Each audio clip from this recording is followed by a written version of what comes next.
Adventures by Morse. Carlton E. Morse presents The City of the Dead, featuring Captain Friday. If you like high adventure, come with me. If you like the stealth of intrigue, come with me. If you like blood and thunder, come with me. Midnight, on the third night in the old abandoned graveyard, better known as the City of the Dead. A melancholy silence has settled on the cottage of Mayor Joshua Friday, lifelong caretaker of the old cemetery. Jimmy Parker, a prisoner, sleeps uneasily in one bedroom. His girlfriend, Phyllis Carroll, lies in a bed before the flickering embers of the dying front room fire. The knife wound in her back breaks her light breathing with barely audible moans. Dr. Tooner is sleeping heavily on the lounge, ready to attend her at an instant notice. The mayor and his son, Captain Friday, private investigator, occupy the double bed in the bedroom assigned to Miss Carroll before she was stabbed. Earlier this evening, but let Captain Friday tell it. Earlier in the evening, a skeleton had suddenly been thrust through the front door to collapse on the rug, almost at Phyllis Carroll's feet. It was a skeleton neatly wired together, joint by joint. Around its spinal column was fastened a message which said, "I have come out of the grave, marked Theodore Beverly, but I do not belong in his grave. I am not his skeleton." Theodore Beverly was Miss Carroll's grandfather and was supposedly buried in the City of the Dead 14 years ago. He likewise had buried $500,000 worth of black pearls in the City of the Dead before he died and left instructions where to find them in papers received by his granddaughter on her 20th birthday. Yes, that's why Jimmy Parker and I came down to the old cemetery here. And now this skeleton has come up out of my grandfather's grave to tell me that he is not my grandfather and should not have been buried in my grandfather Beverly's tomb. Yes, well, Miss Carroll went all to pieces over the presence of the skeleton, and it had taken several hours to get the household settled down for the night and to lay the skeleton out decently in the shed at the rear of the house. Finally, a semblance of quiet had descended upon the house, and its occupants had retired to their rest. And so came midnight. Oh. Shoulder hurting you, Miss Carroll? Oh, I'm sorry, Dr. Tooner. I didn't mean to awaken you. You didn't. It was that caterwauling outside. I was just dropping off to sleep when it began. Why do you suppose it does that? Makes that awful noise. Captain Friday swears it's human. Don't worry about old Clawfoot. You feel feverish? No, just uncomfortable. Let's see. Open your mouth. And put the thermometer under your tongue. There. Have you slept at all? Mm-mm. Why, Tunkett, didn't you say so? I'd have given you something. How was I to know you were awake when you lay there still as a log? Mm-hmm. Here, now, hold your tongue still. I'll do the talking. You haven't been worrying, have you? Mm-hmm. Didn't I tell you not to talk? Here, let me have that thermometer. And just a mite of fever. Not enough to keep you awake. I'm going to give you a sleeping powder and tuck you in. I want you to go to sleep. I'll try. Now, what in Tunkett's that? Oh, that came from Jimmy's room. Hi! Hi out there! What's the matter? Is Phyllis all right? What's the matter with you, Parker? I can't sleep. I heard someone talking. Is Phyllis worse? No, Phyllis is not worse. She's trying to get some sleep. Look here, Doctor. Let me out of this room. Let me sit beside her the rest of the night. I won't run off. Hey, who's making all this rumpus? Who is that pounding? Oh, you awake too, Captain? Young Parker's pounding on his door. He wants out. Does, huh? What do you want, Parker? I can't sleep, Captain Friday. Let me sit by Phyllis the rest of the night. I won't run away. Why should I do that? Well, I'd feel easier. Oh, I'm sure I could sleep if Jimmy was sitting by me. You kids aren't up to something, are you? Oh, no, really. I feel too woozy, and Jimmy wouldn't go away without me. Hello. Old Clawfoot's out again tonight. Yeah, he's been around for the last hour, up to some new devilment, I suppose. Aren't you going to let me out? All right. Come on out. I promise you I won't try to escape. You won't try if you know what's good for you. That room gives me the creeps. Did you hear old Clawfoot at it again? How could we help it? I caught a glimpse of him through the bars of my window. He was out there by the shed. You mean where we put the skeleton? Say, I'd forgotten the skeleton. Yes, that's right where he was. That bird's got a nose for old bones. I think we better investigate. Doc, you stay here with Miss Carroll. Parker, you come with me. Captain, is the mayor sleeping through all this? What? Oh, Dad? Oh, I guess he is. Tell you what I'll do. I'll lock his door so nothing will disturb him. Let him sleep. Now, what in Tunket are you locking the mayor in for? I just told you, didn't you hear me, Doc? Sounds like a lot of foolishness to me. No, never mind. Let's go, Parker. You all right, Phyllis? I'm all right, Jimmy. Don't worry about me. Come along, Parker. Yeah, okay. You sure you saw old Clawfoot hanging around the shed? You don't think I could mistake him, do you? This is the screwiest business. Yeah, keep on the grass. Listen. The church bell. If that isn't coming up the valley from the old church ruins, nothing ever did. Hello, you were right, Parker. The shed door's open. Golly, I wonder if... Let's have a look. The skeleton's gone. Door broken open and the skeleton gone. Not a sign of him. We laid him out on the bench there, didn't we? Look around outside for footprints. And it's hard to see anything, even with the moonlight. Yeah, but no fog. See anything? Nothing over here. I don't think so. Hey! Captain Friday, come here. What have you found? Some kind of a bone. Bone? Well, look what you found. You know what this is, Parker? No. One of the bones off the foot of our skeleton. Off the skeleton? Looks like he dropped something in his escape. Yeah, but Captain... Look over there. There's another. Yeah, who says a skeleton can't leave a trail? Come along, maybe we'll find another one. But it's taking us down into the city of the dead. What of it? Graveyard's a natural place for a skeleton, isn't it? Well, I suppose so, but... I was right. Here's another bone. Looks like an ankle bone, doesn't it? I don't know. I never studied anatomy. Do you think old Clawfoot has done this? Strung that skeleton's bones out over the country this way? It looks like it, doesn't it? But why? I wish I knew. That's the reason we're following this trail of bones. If there's a purpose, we'll find it out soon enough. Oh, there's another bone. Where? There ahead, glistening in the moonlight. Ah, so there is. It's a bone from the skeleton's lower leg. Looks like old Bag of Bones is going to pieces fast. Well, so am I. I don't like trailing skeletons in a cemetery. Not with that claw-footed thing slinking around. I think I see another bone ahead. That trail's leading us down toward the old church. Who knows? Maybe we'll find another message. Messages tied around the neck of a skeleton. That's about the limit. There was a weird bit, wasn't it? Let's see. What was it now? I have come to you out of the grave marked Theodore Beverly, but I do not belong in his grave. I am not his skeleton. That sounds as though the man who was buried as Phyllis's grandfather wasn't her grandfather at all. Do you think that's what the message intended to say? You know, Phyllis's mother never was certain that the body was that of Theodore Beverly. That was a good many years ago. If no one could be certain back at that time, how could anyone know for certain at this late date? I don't know. After all, who wrote the note? Hello. Here's a bone from the upper leg. What do you suppose we'll find next? Look here, Captain Friday. Let's not carry this thing out any further.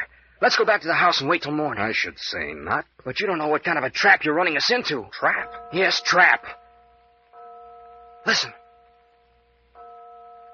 Just the phantom church bell again. Look. Look over there. Didn't you see something move? I did not. Well, I did. I doubt it. You're just plain scared. I tell you, I'm not. I saw something. Something creeping. Something in the shadows of the tombstones. Rot. It isn't rot. It isn't. It's something alive. There are creeping things all around us. I tell you, I can see them everywhere. And I wish to heaven you'd point some of them out to me. I can't see a thing. Except up ahead, I see another bone. I tell you, I'm going back. You're going ahead with me. I'm not. Parker, are you going to come along? No. Well, you are, and quick. I have a gun here, Parker, and it's loaded. Pretty brave with a gun in your hand, aren't you? I'll give you until I count to 3 to start walking toward that next bone. I won't move. 1. 2. Go ahead and shoot. I'm not going to shoot you, Parker. I just wanted to see if you were really as yellow as you were trying to make out. Yellow? Sure. Trying to kid me into believing you're deathly afraid of a cemetery at night. What about it? You haven't seen anything to make you scared, and you know it.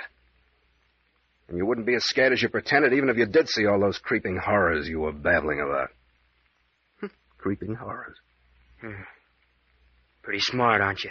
Any man who'll stand up against a gun, as you've just done, isn't very much afraid of anything. Thanks for nothing.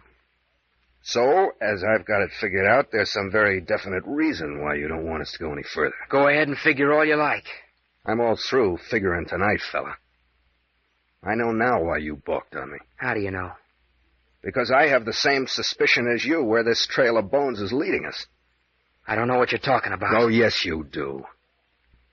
You think, and so do I, that someone is guiding us to the place where the Beverly pearls are buried.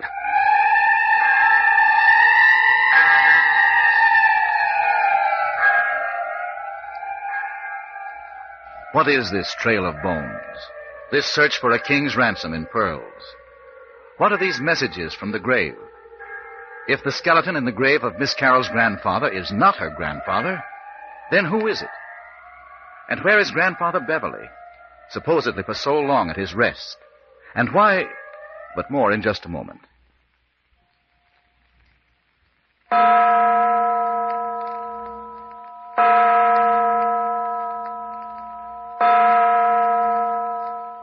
Captain Friday, I tell you, I don't know what you're talking about. Oh, yes, you do, Parker.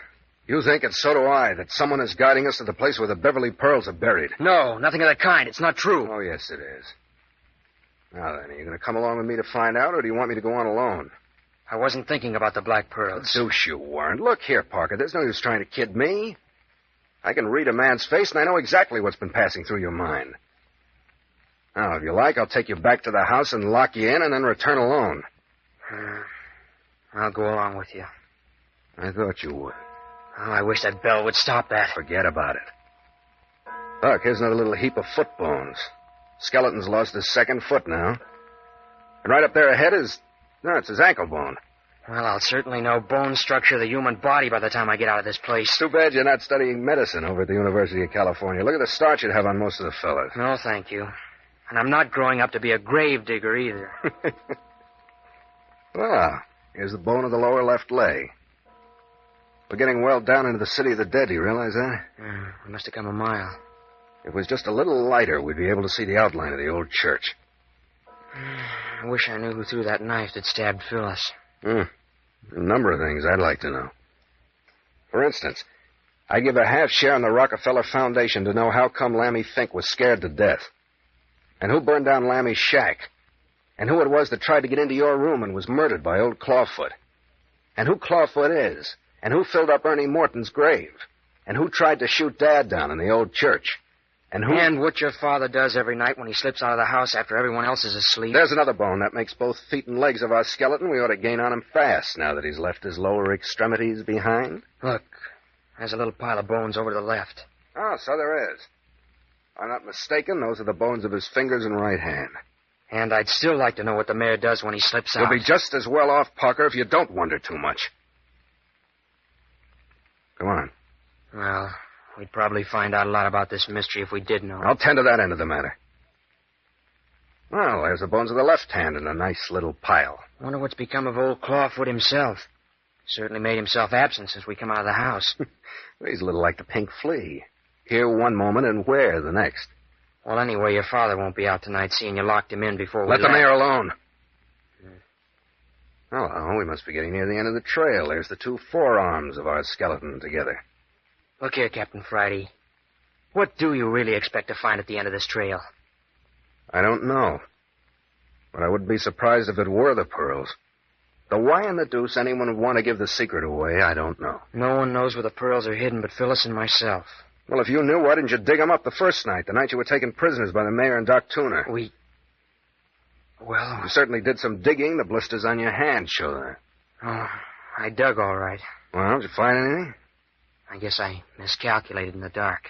Did you dig in just one grave? I didn't say I opened a grave. Well, then, did you dig in just one spot? Yeah. Why did you give up so easily? Well, we thought we heard someone moving around in the city of the dead, and Phyllis got scared. She wouldn't let me try a second time. Heard someone, huh? Did you see anyone? Just shadows. We couldn't be sure it was anyone. Phyllis was nervous about being down here anyway, and you can't blame her. No, I suppose not. Then what happened? Well, there's some more bones, Captain. Oh, good. The two upper arms. We must be getting close. There isn't a heck of a lot left to this skeleton. Now, go on. What happened after Miss Carroll insisted that you leave the city of the dead? We went back to the car, which we left on the road outside the city of the dead above the mayor's cottage. Didn't you fill up the grave? You mean the hole, don't you?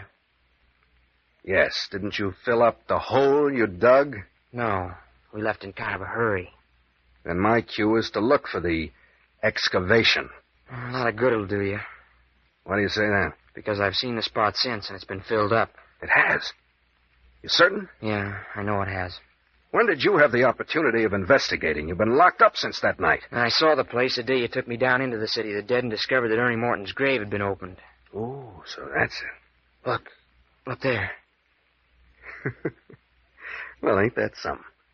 Our skeleton has had the audacity to leave his pelvis bone lying right out in the open. I suppose we'll find a trail of ribs and vertebrae scattered along ahead of us next. I suppose so. By George, Parker, why didn't I think of it before? I know where we're headed for. Yeah? Where? I'll bet you money this trail is going to lead us directly to Ernie Morton's grave. Oh, you don't say. I most certainly do say. I'll be a mighty disappointed man if I don't find the grinning skull of our friend the skeleton perched on Ernie Morton's headstone. There's a couple of ribs. 2 more of them down there about 20 yards. Good enough. We'll be in sight of Ernie's grave in a few minutes now. Well, what will you do if the trail does end there? We'll sit down and keep guard until morning, and then first thing after breakfast, we'll reopen that grave. There must be something buried there. All the activity seems to center around the place. Well, if you're going to do it by daylight... Shut up, Parker. I hear something. What is it? Shh, listen. Someone's digging over there. Not a word now. Follow me. Yeah. We'll sneak up on the grave robber. Keep down in the shadows of the headstone. I can see his outline. Be careful, he'll hear you. Look. Look there on the headstone. The skull. The skull of our skeleton. The end of the trail. And it is Ernie Morton's grave. Oh, if that fellow would turn around, I'd be able to see his face in the moonlight. Look. Look. Now you can see who it is.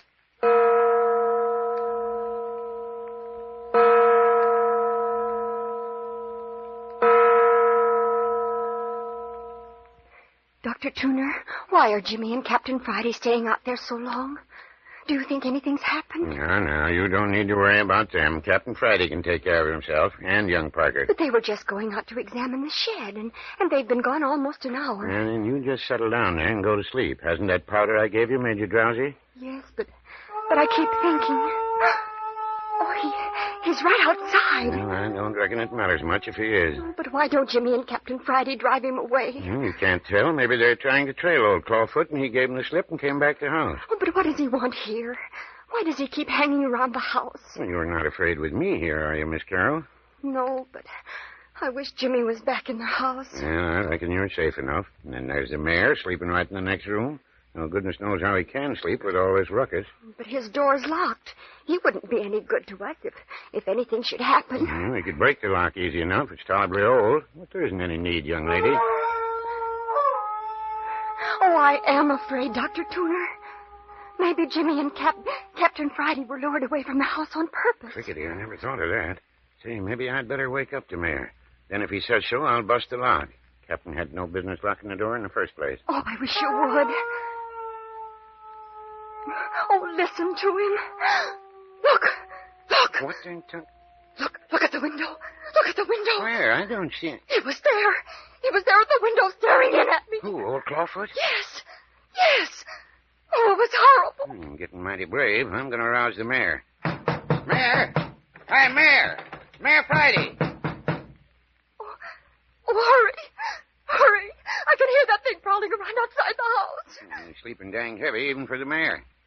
Try again. Hi there, Mayor! Mayor Friday! Hi in there, Mayor! Oh, what do you suppose is the matter with him? Dang funny, I can't get a sound out of him. Listen a moment, see if I can hear him breathing. Oh, what do you suppose makes him do that? I can't hear the mayor at all. That's funny, too, because he always snores like a foghorn when he's sleeping heavily. You don't suppose something has happened to him, too, do you? What could happen to a man in there? The windows are barred and the door's been locked ever since Captain Friday left. But the windows were barred and the door was locked when someone stabbed me. Oh, Savant, I wonder if the mayor's been stabbed. I'm going to open that door. Oh, yes, please. I think you ought to. Oh, Dr. Tuner, I'm so frightened. You got me going now. He's at the window again. He's at the window. Oh, make him go away. Well, what do you want me to do? Wave the tablecloth at him? Now, you keep still. I can't do more than one thing at a time, and I'm going to see what's happened to the mayor. Oh, all right. Don't look at the window if he frightens you. Oh, I can't help it. What are you going to do with that chair? I'm going to break in the mayor's door. I wished I had a gun. I'd take a pop at that thing. That'd burn his wailing anyway. Oh, please hurry with the door. What are you doing now? I'm moving the other furniture back so I can get a good swing. Now then, we'll see how strong that lock is. Stouter than I thought. You've broken the leg off the chair. Blast the chair. She's giving away. There she is. Is he in there? Is he all right, Dr. Tuner? It's blacker than Sam Scratch in here. Where's the mayor's flashlight? They're on the table. Yeah, now we'll know in about a half a minute what's what. Dr. Tuner? What's the matter? What's happened in there? Oh, Dr. Tuner! Dr. Tuner! He ain't here. The mayor ain't any place in that room. He's not there. Not hiding her hair of him. Oh, but... Oh, are you sure? Of course I'm sure. I even looked under the bed for the body. Oh, but how did he get out? Are the bars still on the window? Yeah, I looked especially to see. Now, if that ain't the craziest thing I ever heard tell of. Oh, but he must be there. Well, he ain't. Oh, but people simply can't just disappear through a locked door. They can't. Well, the mayor's gone and done it. Oh, but if the mayor's disappeared, then one of us may be next. I don't calculate that makes me feel any better. Oh, I wish Jimmy was here. Oh, where is he? Dr. Tuner, do you suppose he and Captain Friday have vanished, too? I ain't thinking of anything, except I'm going out and clean up on that claw-footed son of a gun in about a half a minute. Oh, please, you won't leave me, will you? Promise me you won't. Don't reckon you need to worry on that score. I ain't one of them brave fellas that goes out looking for trouble. No, I'll stay here with you, all right. Oh, but what'll we do? You don't suppose that thing... What thing? Well, whatever it was that got the mayor... You don't think it's still in the house, do you? Well, how should I know? I don't even know that the mayor's been got. Well, if something hasn't got him, then what has become of him? Does your imagination always work overtime this way? A fella could get the creeps just sitting listening to you imagining things. Oh, I'm sorry if I'm acting badly, but nothing like this ever happened to me before. Well, it doesn't happen to me every day either, thank heavens. If that thing outside the door would only go away, I wouldn't feel this way, but... Dr. Tuner, look. Look at the front door. It's opening. Gosh sakes, I forgot to lock it. Oh, hurry. Lean against it. Oh, hold it shut. Don't let him get it open. I've got it. If I can push it shut, Who's out there? Oh, can't you hold it? Can't you hold it? I'm trying my dangest.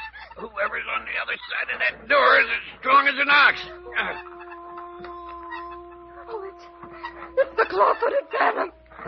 You mustn't let him get in. You mustn't. I can't get any hold with my feet. He's gaining on me. I'm slipping. Dr. Tuner, the fireplace poker's on the rack. Can you reach it? Good. It'll give me something to fight with. Oh, can you reach it? Yeah, I got it. I'm going to let go of the door and crack him over the head with the poker when he comes in. Oh, be careful. Oh, you missed him. Look out, Dr. Tuner. Look out. He's got a knife. Well, if he comes within range of this poker, Oh, no. No! You killed Dr. Tuner. You killed Dr. Tuner. Oh, don't. Go away. Don't look at me like that. Go away. Oh, don't come near me. Oh, please. Please go away. Don't touch me. Jimmy! Oh, no.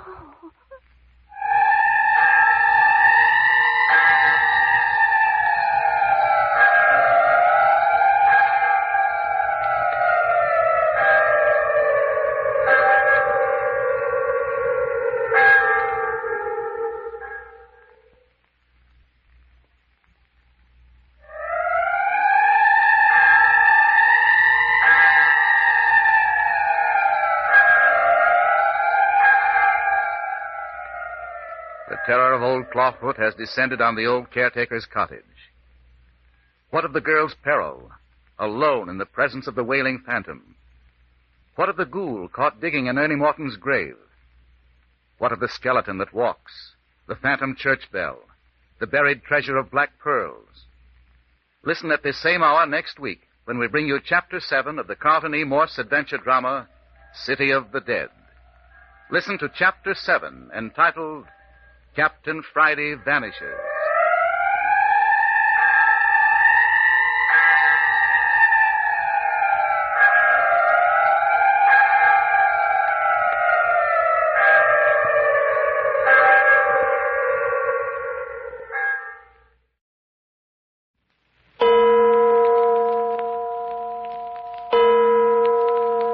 Adventures by Morse.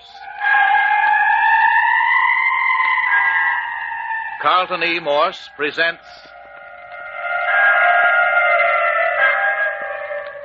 The City of the Dead, featuring Captain Friday. If you like high adventure, come with me. If you like the stealth of intrigue, come with me. If you like blood and thunder, come with me. 2 o'clock on the morning of the third day in the City of the Dead. 3 nights and 2 days have been spent in this old abandoned cemetery. This is the morning of the third day. But let Captain Friday tell you. At midnight, we were asleep in the cottage of my father, Mayor Friday, who's caretaker of the old cemetery. Then there came the disturbing wails of the old clawfoot phantom. I got up, and with Jimmy Parker went out into the night. Almost immediately, we stumbled onto a trail of bones that led us among the tombstones down into the City of the Dead. It led to a grave upon whose headstone had been placed a skull. It was a freshly opened grave, and there was a man down in it, digging. So much for that.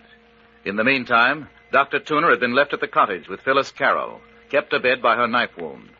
Also, the old mare was supposedly asleep in one of the bedrooms, locked in by Captain Friday, so that he would not be disturbed. Dr. Tooner became frightened when old Clawfoot began to prowl outside the door and broke into Mayor Friday's room, only to find that he was not in the locked room at all.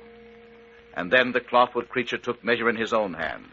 He broke into the front door, overwhelmed Dr. Tooner, and came to the bed beside the girl. When it reached toward her, she cried out and lost consciousness. It is now 2 a.m, and we are down in the City of the Dead, where Captain Friday and Jimmy Parker are watching the ghoul at work in the grave. The grave of old Ernie Morton. Get down, Parker. Down on your face and keep still. Did you see who it was digging in the grave, Captain? Keep still, I tell you. Not a move out of you. Don't even raise your head to look. Why so mysterious? Who is it? Never mind. You do as I say. Keep down here behind this tombstone. Here, where you going? Keep still. Now listen, I'm going to sneak out alone. Yeah, but... Be quiet. I'm going out alone because it'll make less noise. He's down in the grave now. I want to catch him red-handed. Oh, I think that's a fool idea. Let me go along. You do what I tell you, Parker. Yeah, but he'll be desperate. He's liable to be the killer. I can take care of myself. Now mind you, do what I say. Don't move a muscle until you hear me yell. I'll yell when I jump him. I don't like it. That doesn't make any difference. Remember now, wait until I yell.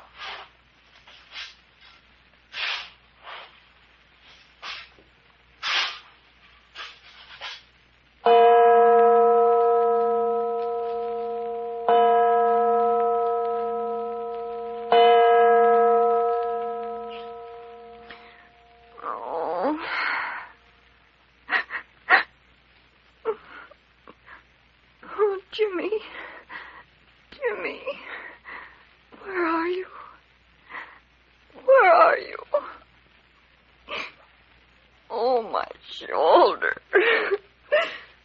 Oh, my shoulder. Oh, Jimmy.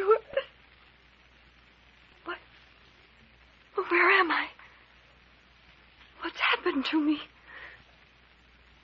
The clawfoot. The clawfoot was here. Oh, Jimmy, what's happened to you? What? Oh, Jimmy. Oh, Jimmy. Phyllis.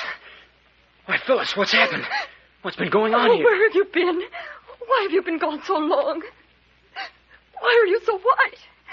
What's happened? Nothing. Nothing that matters now. Tell me what's been going on here. Where's Doc Tooner? He's over there behind those overturned chairs. Jimmy, he's dead. Dead? Jimmy, the Clawfoot Phantom's been here. Phyllis. Dr. Tooner tried to drive him out, and the thing killed him. Phyllis, are you sure Dr. Tooner's dead? Oh, please don't leave me. I'm not going to leave you. I want to see if there's anything I can do for the doctor. I know he's dead, Jimmy. I saw him fall. No. No, he's not, Phil. No, he's not dead. He's still breathing. Oh, I'm glad. I'm glad. Oh, wait, I'll get him on the lounge. I don't think he's very badly hurt. There. Looks to me like he's just been knocked out. Oh, that's wonderful. What a fight there must have been. This place is a wreck. Everything upside down. Yes, it was pretty bad. And what happened after old Clawfoot knocked the doctor out? It turned on me. It made a little mewing wail. I never felt so awful in my life. Mewing wail? Phyllis, what are you saying? It was just like that, Jimmy. Just as though it was an animal that was glad to see me. Oh, for goodness sake. It crept toward me, wailing a little soft wail. Oh, Jimmy, I can't tell you how terrible it was. It just kept coming closer and closer. And you couldn't move. I screamed at it to go away. I begged it not to come near me, but it kept coming on and on. And then suddenly it was over me. It stretched out a lean claw hand. Oh, Phil, dear. And then I fainted. Ah, you poor kid. I thought you'd be safe here. I'd never let you. I just came to. Just a moment before you came in. The thing was gone. I wish I knew what to do about Doc Tooner there. You're certain he isn't dying? No, he's not dying. Just a bump on the head. He'll be around presently. Hey, where's Mayor Friday? Who broke open his door? I forgot all about him. We don't know. What do you mean you don't know? We don't know what's become of him. When old Clawfoot began to wail outside, Dr. Tooner broke in the door to awaken him. But the mayor wasn't any place in the room. Yeah, but that's silly, Phil. We saw Captain Friday lock his father in. He wasn't there. He vanished. Vanished from a barred and locked room? And I've got to lie here in this miserable bed with my shoulder hurt. Oh, what if something should come after me? I couldn't run. I couldn't do anything. Don't you worry about that, Phil. I'm not moving from your side from now on. But what about you? You were so white when you came in. Something's happened. Why don't you tell me? Oh, what do you mean, Phil? You're holding something back. What happened out there in the city of the dead? Why were you so white when you ran into the house? Where's Captain Friday? Well, Phyllis... Has something happened to the captain? Now, Phyllis, you've got enough to worry about. Don't bother your head about it. It's Dr. Tooner. Yeah, still He's unconscious. groaning. He's still unconscious, but he'll be around pretty soon now. Oh, Jimmy Parker, you tell me what happened. You've got to tell me. Is he dead? Is Captain Friday dead? No. That is, I don't know. You don't know? Well, weren't you with him all the time? Oh, Jimmy, don't put me off. I'm not putting you off, Phyllis. Honestly, I don't know. Then... Phil, Captain Friday's vanished. Vanished? Captain Friday's vanished. Oh, Jimmy. Now, Phyllis, don't give way. Please don't. Oh, but first the mayor disappeared, and now his son. Jimmy, do you think we're to be next? Of course not. But think of what's happened. First it was my cousin, Bert Arnold. They strangled him and threw him in an old grave. Oh, don't talk about it, Phil. It'll only make you feel worse. And then that stranger was stabbed to death outside your window. Well, we know old Clawfoot did that. We saw him. And then Lammy Fink, frightened to death.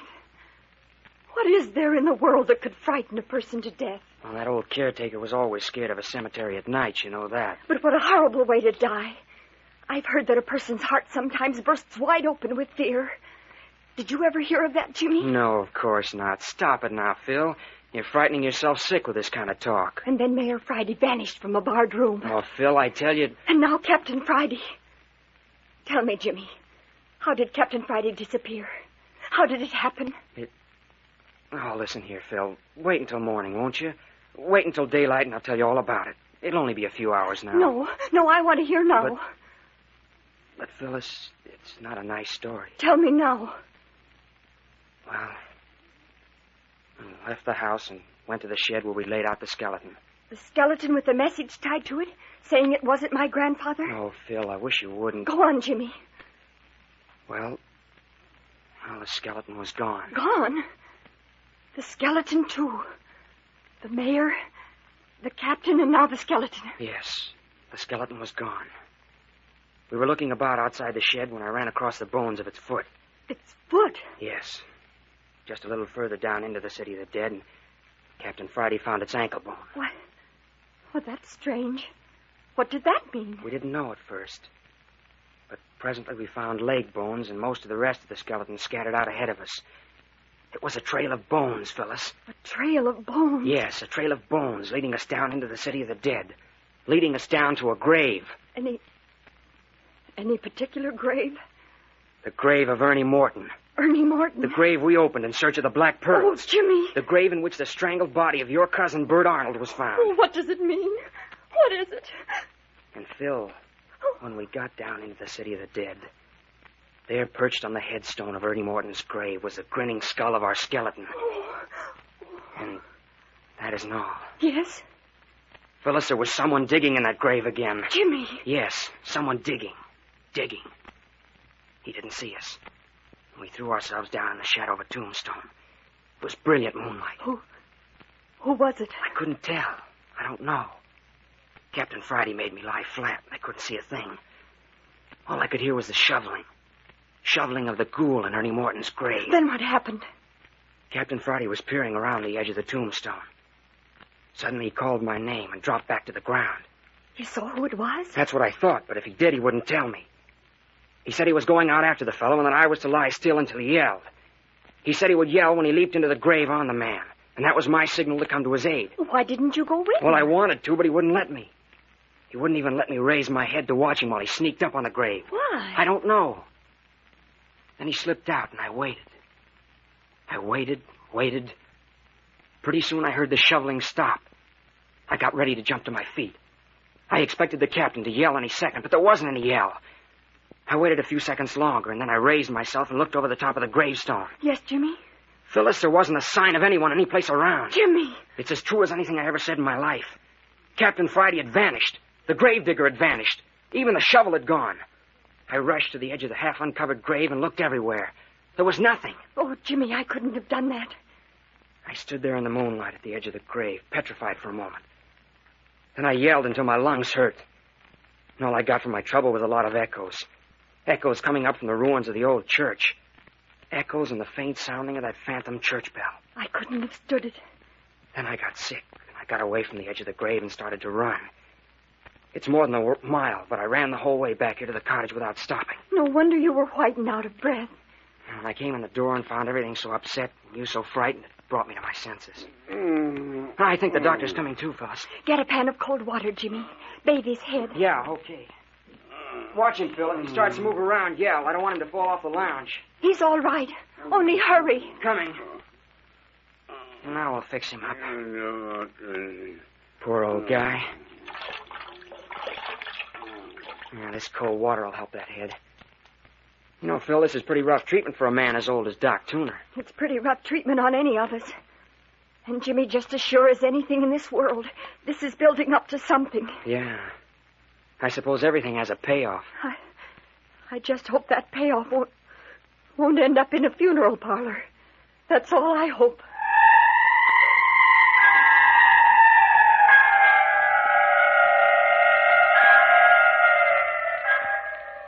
The old mare missing, Captain Friday missing. The prowling of old Clawfoot is building up to something more surely than Phyllis Carroll can know. And on the next appearance of one of these three, who is even now making his way between the moonlit headstones toward the cottage. But more of that in just a moment. Oh, my head. Now, he's coming to all right, Phil. I'm awfully sorry about him. He's been so kind to me. And the mayor keeps some stimulant around here somewhere. I think a little something would do him good. I saw it on the lower left-hand shelf in the kitchen cupboard, Jimmy. Oh, good. I'll get it. Did you find it, Jimmy? Yeah, I got it. This'll snap him out of it. Here now, Doc. Try and drink this.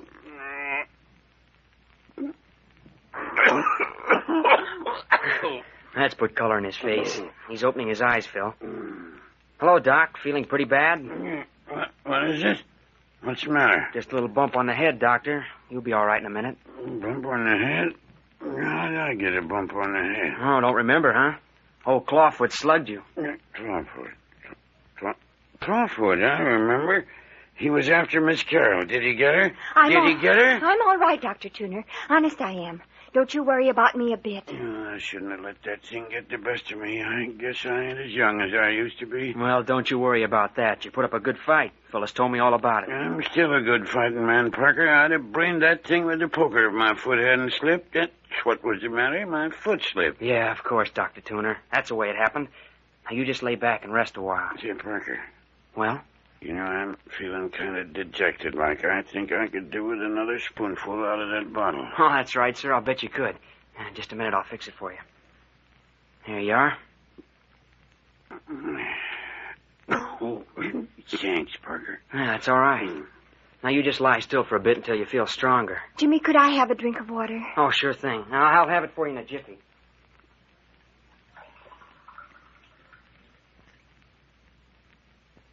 Here you are, Phil. Hey, where's Captain Friday, Parker?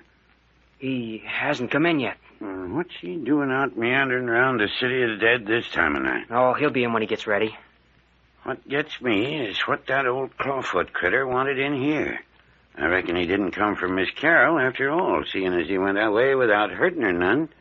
Did you see what he did after I was knocked out, Miss Carroll? No, Dr. Tuner. He came toward me and I fainted. Oh, fainted, huh? Yes, and he was gone when I came to. And you ain't noticed anything different since you waked up? Anything about the room or anything in the room? Why, no. Funny. What do you suppose he wanted, Parker? I don't suppose he wanted anything. Probably the midnight ramblings of a mad creature. I think you and Phil were lucky to get off with your lives. Listen. The phantom church bell again. I wonder if it's going to begin all over. Begin over again? What do you mean? I mean, I wonder if we're going to have more trouble with old Clawfoot tonight. Oh, Jimmy, would you please look out of the window and see if anything's outside? Oh, of course, Phyllis. Hey, Dr. Tuner, what are you doing? You lie down there. No, sir. I reckon I'm feeling a mite sprier than I did. I guess I'll be moving about a bit. Yeah, but you had a nasty blow on the head. Well, you don't want me to stay in bed the rest of my life just because you bumped my head, do you, Parker? No, of course not. Not if you feel like getting up. There goes the bell again.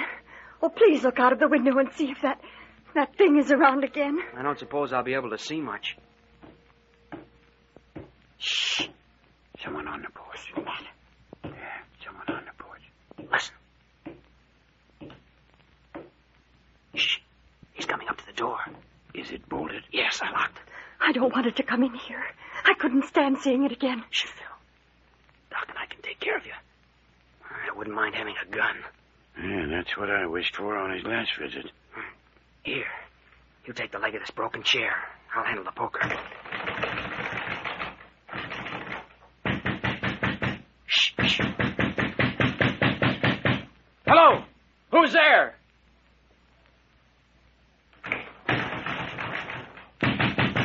Mean disposition, whoever he is. Oh, Jimmy, I'm so afraid. Hi, you out there! You better answer if you know what's good for you. That's right. We're two against you. You ain't got a chance. Doc Tuner, is that you? It's Mayor Friday. Will that be? Sure, it's me, Mayor. Here, unlock that door and let the mayor in. Dr. Tuner, are you certain it's the mayor? Certain? Of course I'm certain. Go on, open the door, Parker. Yeah, what did I tell you? Of course it's the mayor. Well, why shouldn't it be me? What in tarnation's you going to lock me out for? Well, why didn't you answer instead of tromping up on the porch and banging on the door without a word? Because I ain't used to asking for permission to enter my own house. What in the Sam Hills happened here anyway? Who broke that chair? Who smashed in that door? I reckon it couldn't be helped, Mayor. We had a little visit from old Clawfoot while you were out. Clawfoot? I reckon so. By the way, Mayor Friday, where have you been all night? Curious young squirt, ain't you, Parker? Perhaps so, but a lot of things have been happening around the city of the dead tonight.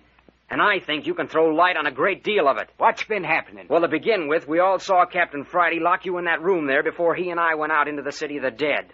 You saw the captain lock me in? That's right, Mayor. I reckon we all saw him do it. Doc, you saw him lock me in? I reckon that's right, Mayor. Well, when was that, Doc? Just before he and young Parker here went out. I reckon it was something about like midnight, Mayor. Oh. How'd you get out, Mayor Friday? Where's the captain, Parker? Why, he vanished. Vanished? Yes. We went down into the city of the dead together and, well, he disappeared. You mean something's happened to my son, Parker? I'm sorry, Mayor Friday. I don't know what happened to him. You see, we found someone digging in Ernie Morton's grave. Ernie Morton's grave? Yes. Captain Friday made me lie down behind a tombstone while he crept up to the grave. He told me to wait until he shouted. Well? He never shouted. Didn't shout? No. I waited as long as I thought it wise, and then I followed. What did you see? Nothing. Captain Friday had vanished, and so had the fellow that had been digging. Did you see who it was in that grave? No.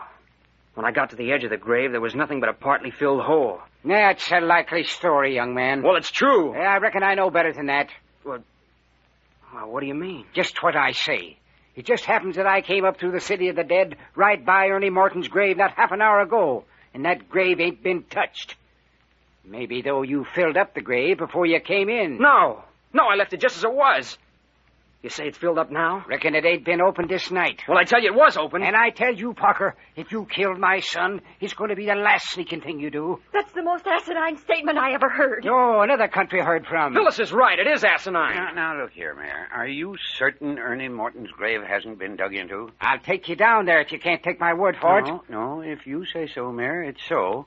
But look here, Parker ain't been acting like my idea of a killer. You're an old fool, Doc Tuner. How do you know how a killer acts? Now then, Mayor, you can't make me believe that you think the captain's dead. I ain't lived around you 40 years for nothing. If you really thought anything had happened to that boy... You keep your thoughts to yourself, Doc Tuner. But, Mayor Friday, why would Jimmy do a thing like that? He hadn't any reason. Honestly, he didn't. The captain was getting too much on him. Of course he had reason. Plenty of reason. Oh, no. Honestly, Jimmy wouldn't hurt anyone. Honestly. There now, Miss Carroll. Oh, Phil, don't cry. It's all right. Oh, but you didn't. Now, Miss Carroll, you've gone and made yourself unhappy again. You've had too much trouble tonight. Oh, but Dr. Tuner, you know Jimmy wouldn't hurt anybody, don't you? Well, yes, of course. Here, now, you let me straighten out your pillow for you. But the mayor said that... There, now. Let me lift you up a little. There, now I can fix that pillow. I'll give you a powder that'll put... Hello. What's this under your pillow? Why, I don't know. Look here, Mayor, Parker, look. Look what I found under Miss Carroll's pillow. What is it? Let me see. What have you got there, Dr. Tuner? A black pearl. A black pearl. Jumping Jerusalem. Did you ever see anything like it? A black pearl as big as a pigeon's egg. But where'd it come from? Dr. Tuner, where did you get it? I found it under Miss Carroll's pillow, just where I said I found it. Phil, where did you get it? I don't know. It isn't mine. I never saw it before. But it was under your pillow, young woman. I don't care. I never saw it before. Ain't it a beauty? One of old Theodore Beverly's collection as sure as you're born. But it's uncanny. How did it get under my pillow? Well, one thing's certain now anyway. What's that, son? That somebody has found the pearls. Their whereabouts is no longer a secret to somebody. And to someone in this group. How do you figure that out, Mayor? Because we're the only ones who've had an opportunity of placing the pearl under the girl's pillow. Old Clawfoot. It was old Clawfoot. By jiggers, I wonder. Of course it was old Clawfoot. We were wondering why he broke into the place. He didn't take anything, didn't hurt anyone more than was necessary to carry out his mission. Sounds reasonable. Well, of course. If Phyllis hadn't fainted, I'll bet he'd have put the pearl right in her hand. Jimmy, do you really think so? I'll bet money on it. But why? Why? I don't know. Just the same, I'll bet it was he. I know it was. You seem awful anxious to convince us, Parker. What do you mean, Mayor? I mean, I don't think Clawfoot had anything to do with that pearl. Oh? Well, what's your theory? I think you put that pearl there. What? Me? Yes. I think that pearl explains why the captain didn't come back to the cottage with you, James Parker. But I don't understand. Oh, yes, you do. In some manner, you and my son hit on the hiding place of them black pearls tonight. And it didn't suit your purpose to have anybody but yourself know about them. You're crazy. Well, maybe I am and maybe I ain't. But just the same, young fella, I ain't taking any chances. You're going in that there bedroom of yours, and you're going to stay there until we can turn you over to the police. But you can't do that. You mustn't. Look here, Mayor, that's absurd. Why on earth would I give myself away by bringing one of the pearls here to the cottage? You couldn't resist the temptation of bringing one along to show to the girl. Likely you and her was looking at it when Doc Tuner came to. You didn't have time to hide it, so you stuck it under her pillow. No. I never saw it before. Honestly, I didn't. I swear it. Now, don't you go getting all excited again, Miss Carroll. What's the matter with you, Mayor Friday? Why don't you give me a break? You're always making me the goat for everything. What have you got against me? I've never done anything to you. That won't do you no good, Parker. Well, you know what I think of you. With as much circumstantial evidence against you... Circumstantial evidence? I'd like to know if there's anyone in the world that's got more against them than you. You went out of this house with my son, and you came back alone. That's enough for me. Look! Look! What? Are you pointing at me? Yes, I'm pointing at you. Look there in his vest pocket. Jimmy, what is it? I don't see anything. Must be losing his mind. What's the matter with you? Look at that gold pencil in his vest pocket. That's Captain Friday's pencil. You mean... Captain Friday had that pencil in his pocket when we left the house tonight. What? What's that? And look at the fresh dirt on the knee of the mayor's trousers. Oh, Jimmy. Mayor Friday, supposing you tell us what's become of your son, Captain Friday.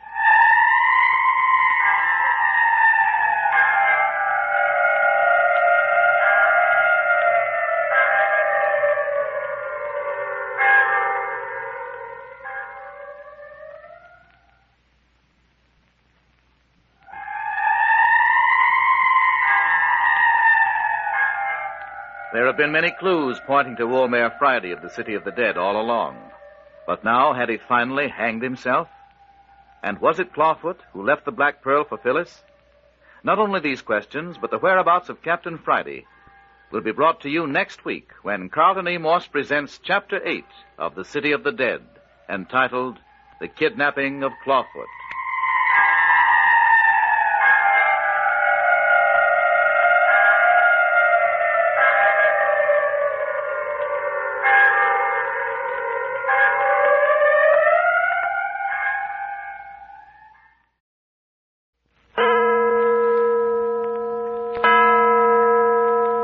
Adventures by Morse.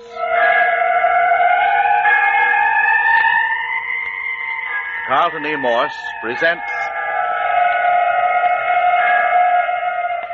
The City of the Dead, featuring Captain Friday.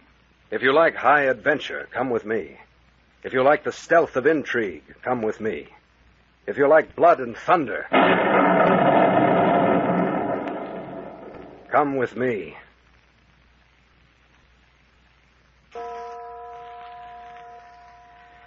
"4:00 on the morning of the third day in the City of the Dead. 4:00, the dead black hour, just before dawn in this old abandoned cemetery. The night has already brought fear, mystery, and sinister implications. At midnight, Captain Friday and Jimmy Parker had slipped out of the caretaker's cottage, had picked up a trail of human bones, had finally come upon a ghoul digging in the grave of Ernie Morton. While Captain Friday and Jimmy were about this nocturnal business, old Clawfoot broke into the cottage, overpowered Dr. Tuner, and frightened Phyllis Carroll into a fainting fit. But let Jimmy Parker tell what happened then. Well, first, Captain Friday made me lie behind a gravestone while he approached the ghoul in the half-open grave. It was too dark to see what was happening. But the next thing I knew, there was a terrible silence. No sound from the grave. No sign of Captain Friday. I crept to the grave's edge, and there was no one. The ghoul and Captain Friday had both vanished. Then I raced back to the cottage and found Phyllis just recovering consciousness and Dr. Tuner lying on the floor.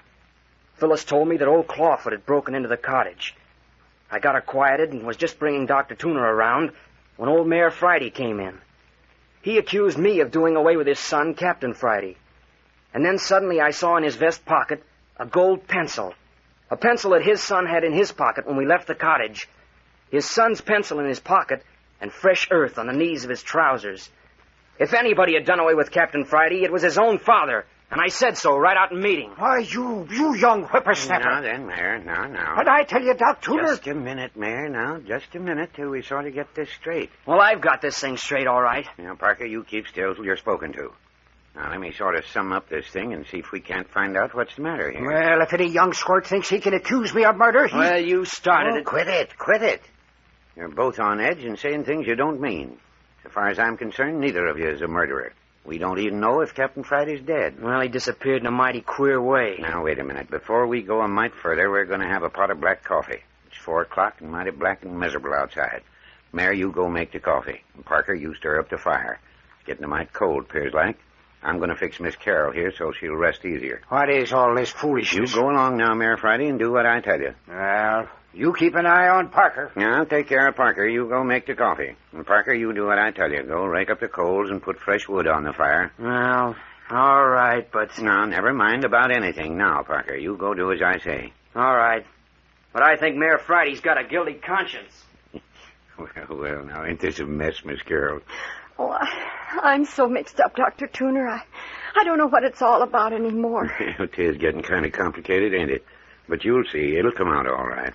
You don't think Jimmy killed Captain Friday, do you? Now then, Jimmy Parker's a nice boy, Miss Carroll. I don't reckon you've got much to worry about him. And Mayor Friday's such a grouchy old man. No, Miss Carroll, I reckon maybe you wouldn't say that if you'd known Mayor Friday as long time as I have. Now then, you sort of shift over so I can straighten this sheet under you. Careful of that shoulder. Uh-oh, did we hurt you? Oh, it's all right. You got your bed all torn up, shifting and turning. There, now that's better. I'll straighten the covers over you a bit. There. And if you need this extra blanket, you just sing out. How's the pillow? It's very comfortable. Thank you, Dr. Tuner. Good. Now I'm going to fix you up a real strong bit of sleeping medicine. Then when you've had your hot drink, you're going to get hot milk instead of coffee. You just slip off to sleep before you know it. Oh, Mayor. What do you want? Warm up a glass of milk for Miss Carroll while you're about it. All right. There, that's a fire that'll last until morning. Good. Here, Parker, hold this spoon for me.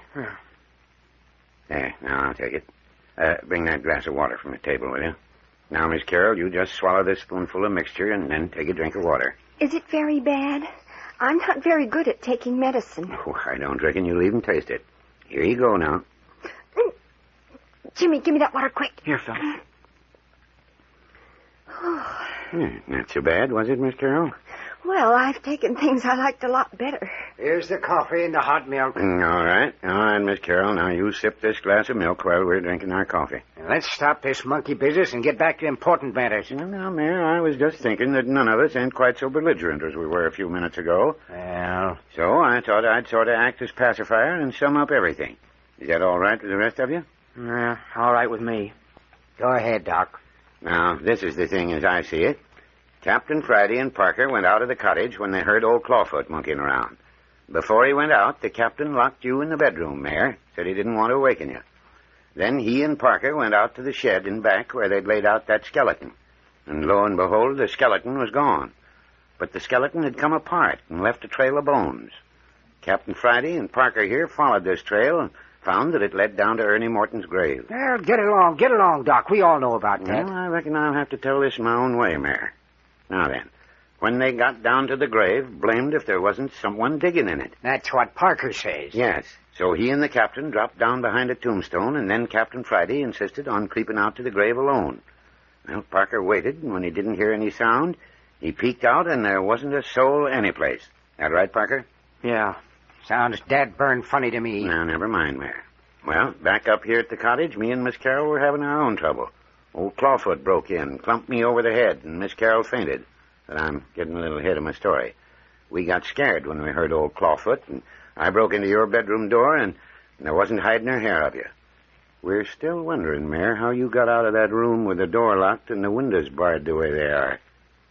Go on with your story, Doc. Guess we're going to keep on wondering. Well, then we don't know what old Clawfoot wanted in the cottage here, 'cause he'd left before Miss Carroll came to. What about the Black Pearl? Now, I'm coming to that, Parker. It seems that just as Miss Carroll came to, Parker here ran into the house, saw how things was, quieted Miss Carroll, and brought me to. And then he announced that Captain Friday had vanished at old Ernie Morton's grave. We were all pretty worried.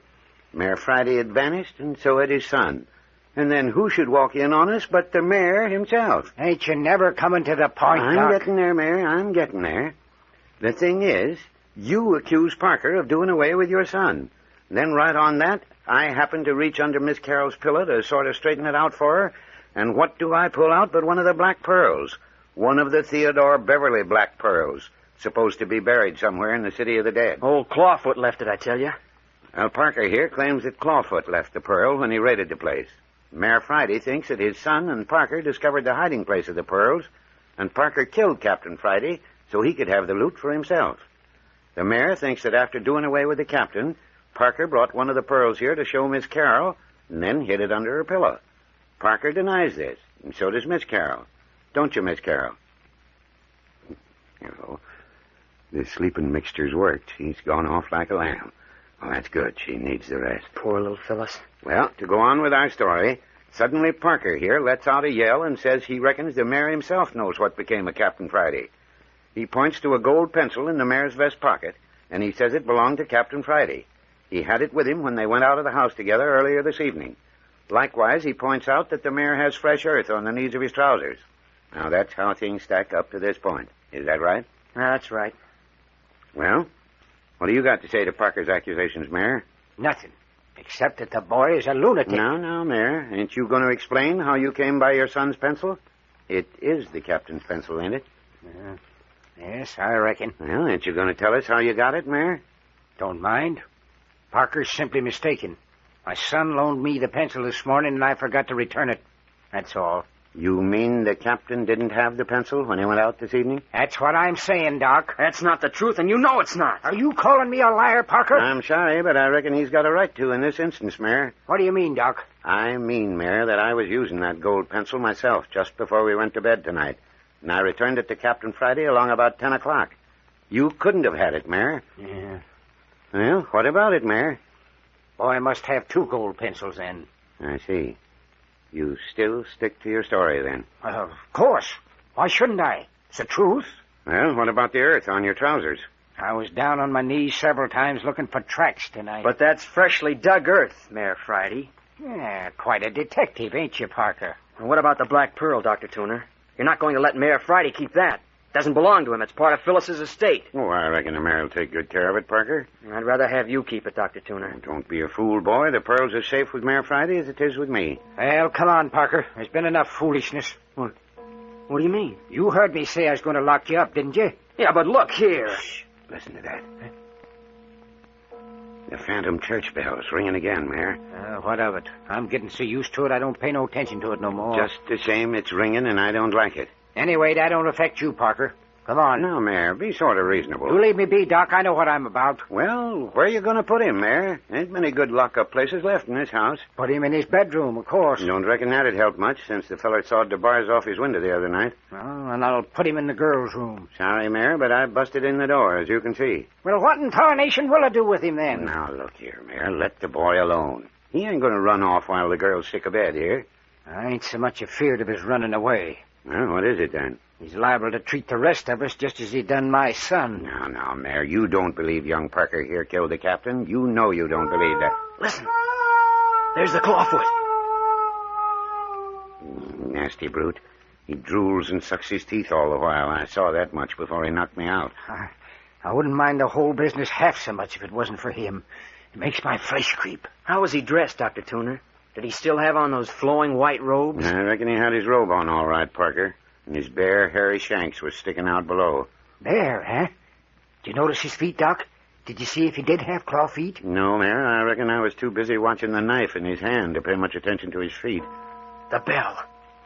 That phantom church bell. Yeah, it seems to be an almighty lot of action down in the city of the dead tonight. Though who ever heard of corpses rising from their graves at 4 o'clock in the morning?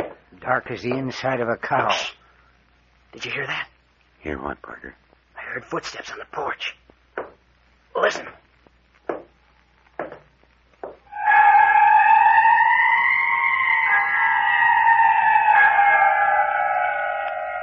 The whole phantom company of the old abandoned graveyard seems to be rising up at this dark hour to take part in the mystery of the city of the dead. The phantom church bell tolls. Old Clawfoot wails among the tombstones. And now the approach of stealthy footsteps outside the cottage. If the sinister figure of violence is coming... But wait.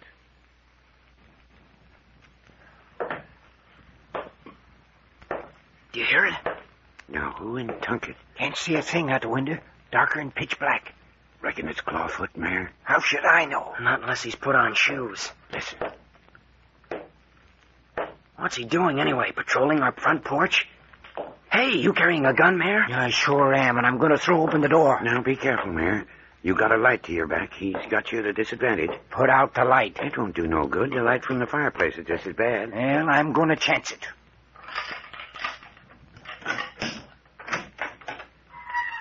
Careful, Mayor.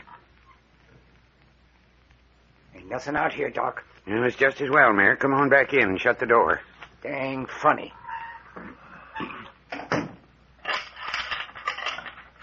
must have been something out there besides just them footsteps. Yeah, of course there was, but... Shh. Listen. There they are again. That's strange. Old Clawfoot never pulled anything like this before. I still want to know when he put on shoes. Of course it's Clawfoot. Who else could it be? I don't know. Besides, Clawfoot always wailed before when he was around. Well, we heard wailing back a bit. Yeah, but that was way off. Haven't heard a sound since the footsteps began. Shh, listen.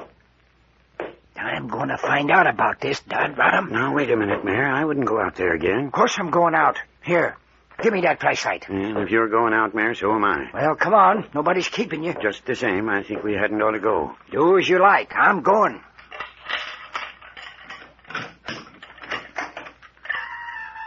See, as soon as you touch that latch, the footsteps stop. You see anything, Mayor? No. Porch is empty. Hello. Look there, Doc. By gum, a sack of something. Now, where did that come from, do you suppose? I reckon our visitor left it for us. A gunny sack or something or other. Yeah. It ain't so very heavy. All tied up. What do you suppose it is? Come on, Mayor, bring it into the house. What have you got there, Mayor? Shut the door, will you, Doc? Found this sack out on the porch just now, Parker. Put the chain on, Doc. Yep. What is it? Don't know yet. Say, do you suppose it's the rest of the black pearls? By jiggers, Mayor. Hand me the knife on the table there, Doc. We'll soon find out. Here you are, Mayor. If it is the pearls, remember they belong to Phyllis and no one else. You stand back, young fella. This is none of your affair. It is my affair. I'm here to see that Phyllis gets what's coming to her. You'll both get what's coming to you before this thing's settled. I reckon you two better stop glaring at each other. Now, Mayor, go on. Cut that sack open. Then make him stand back. Come on, Parker. Be a sensible chap. Well, I'm going to see what's in that sack. Well, of course you are. What is it, Mayor? What's in the sack? If I ever catch the fella that done this. A sack of bones. A skeleton. Our skeleton's back with us again. Somebody is playing tricks on me, and I ain't going to have it. Yeah, but look. Look there around its neck. It's back with another message. Jiminy, Mayor. Look there. Yeah. Printed, just like the other one. Yeah? Listen to this. For 20 years, I've been resting uneasy in the grave of Theodore Beverly because it is not my grave and I do not belong in it. The bones that belong in Theodore Beverly's grave lie at this moment in the burned ruins of Lammy Fink's cabin. What's that, Doc? That's what it says. What does it mean? I reckon it means, for one thing, that Theodore Beverly is dead. Well, I'm glad to know that anyway. Glad? What do you mean by that, Parker? Well, to tell the truth, Dr. Tuner, I've had a hunch all along that old Clawfoot might be Phyllis's grandfather, Theodore Beverly. Hey, now, come to think about it, I reckon I've had about the same idea in the back of my mind. Would have been terrible for Phyllis. They've never known for sure whether her grandfather was dead. Now, wait a minute. Hold on just a minute. I wonder if this message means that one of them 3 bodies that was burned up in Lammy's cabin was that of old man Beverly. I don't see how it could be. We know the caretaker, Lammy Fink, and Parker here identified the other as Miss Carroll's cousin, Bert Arnold. But there was a third body. No, that couldn't have been Theodore Beverly. It was too young a man. Then there must have been a 4th body in the cabin when it burned. Now, I'll swear there wasn't. Then if this skeleton's telling the truth, Beverly must have been one of the 3. Well, he wasn't. You know, we ain't under any obligations to believe these here messages from the grave, as it were. Somebody may be just sending them to throw us off the track. I don't believe it, Doctor. There's something behind these notes. Someone's trying to warn us about something. All fired unpleasant way of doing it. It's someone with a horrible, morbid complex. I've read about people with queer fetishes, fixed ideas, and all that. This looks to me like the work of someone with a graveyard complex, a morbid fascination for skeletons. I reckon he's morbid, all right, whoever he is. Yeah, that bell's ringing more tonight than any time yet. And every time it's rung, something's happened. Oh, I reckon not every time, Parker. Well, it seems like it. There, do you hear that? Clawfoot, eh? Yeah, didn't I tell you? The bell rings and then Clawfoot begins to wail. I reckon that thing'd wail, bell or no bell. Well, just the same, that bell's getting on my nerves.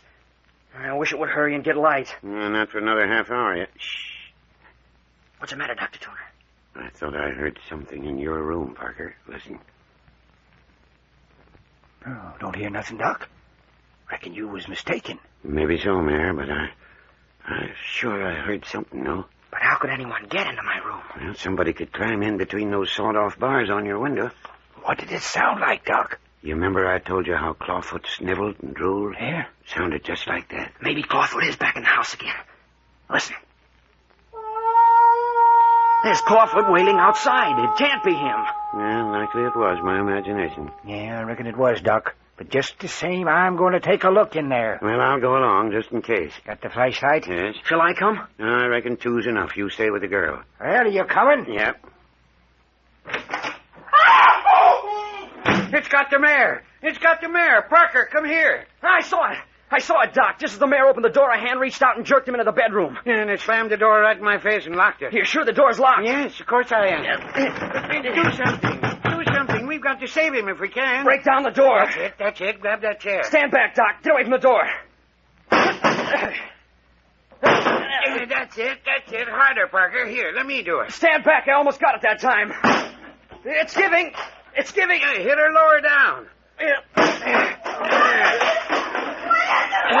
she goes. We got her that time. And we've awakened Phyllis. Well, come on. She'll be all right. Look, there's the mare. Turn your flash over there in the corner. Murder. No, he's not. Look, he's sitting up. Mayor Friday, who was it? What happened? Oh, he choked me. Are you all right, Mayor? Are you hurt? Oh, he tried to wring my neck. Here, help me up. Who was it strangled you? How'd he get away? I don't know. Went out through the window when you started battering the door, whoever he was. Yeah. Can you stand? Yes, I reckon so. Well, you don't need me. I'm going to Phyllis. Yeah, I'll bring the mare. Oh, Jimmy. Oh, Jimmy, what's happened?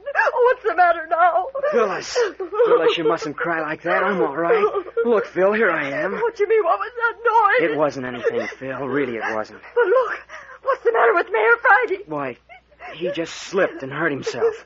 Oh, Jimmy, you're not telling me the truth. Now, Miss Carroll, don't you go to getting excited. The mare's all right. Yeah, my neck feels as big as a barrel. Being strangled ain't no picnic. Strangled? Did somebody try to strangle the mayor? Oh, Phil, please. It wasn't anything. Really, it wasn't, Phil. Oh, no, not anything. Well, I reckon you won't say that when I tell you that feller got your precious black pearl. The pearl? What's that? You let him have the pearl, Mayor Friday? I didn't let him have it. He took it. Well, I swan. Got it, did he? Went right through your pockets, did he, Mayor? Held me by the throat with one hand and lifted the pearl out of my vest pocket with the other. Who was it, Jimmy? Who did it? We don't know. Oh, I can't stand any more of this. Well, it wasn't Clawfoot. We've been hearing him outside. No, it wasn't Clawfoot. Look. He had on dark clothes. Dawn's beginning to break. Look, Phil, you can see it through the windows. Oh, I'm so glad. Just the same, I'd like to know who got a hold of that black pearl. How did the person know about it in the first place? None of us had a chance to talk with anyone on the outside since it was found. That's an idea, Parker. And more than that, how did this burglar know that the mayor had the pearl?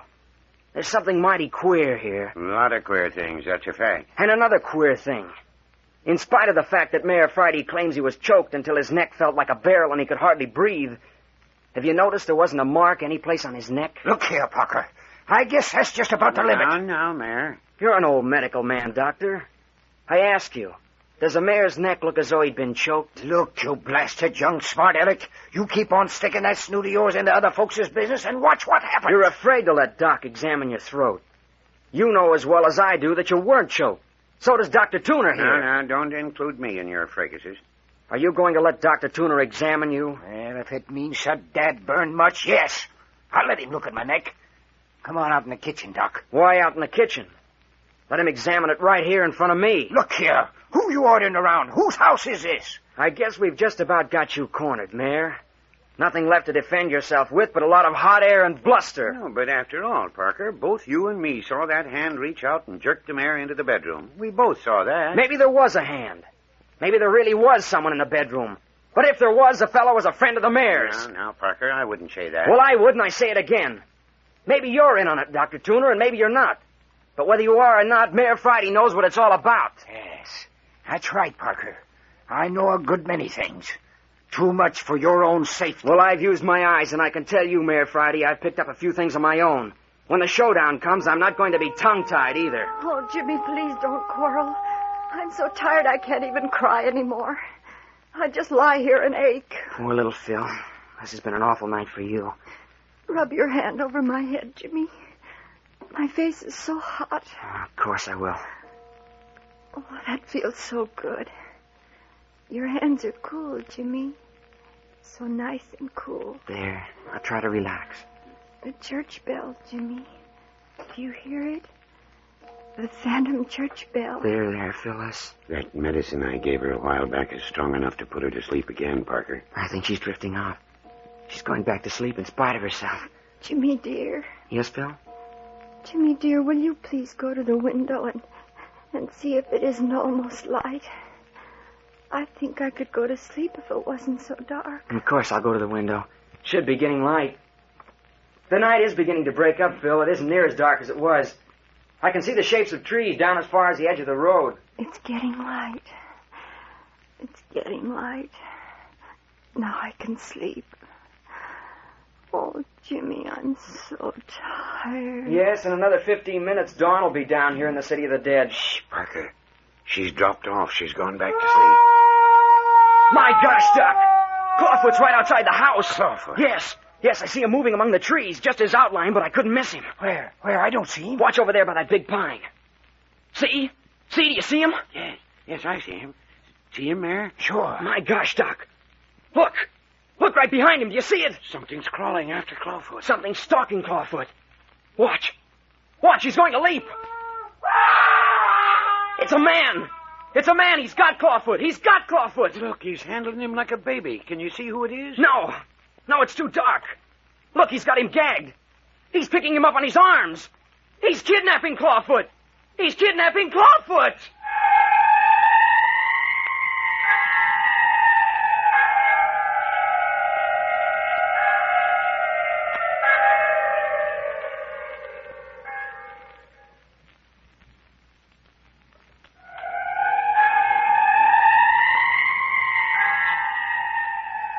The story of Theodore Beverly's priceless black pearls is whirling into a great seething cauldron of sinister activity. Captain Friday vanishes. Old Clawfoot kidnapped. Old Mayor Friday lying right and left like a cornered pirate. And the phantom church bell. Where is it? What makes it ring so persistently? All these get further explanation next week when Carlton E. Morse Productions brings you another episode in Adventures by Morse. Listen for Chapter 9 of The City of the Dead, entitled The Trail of the Phantom Church Bell.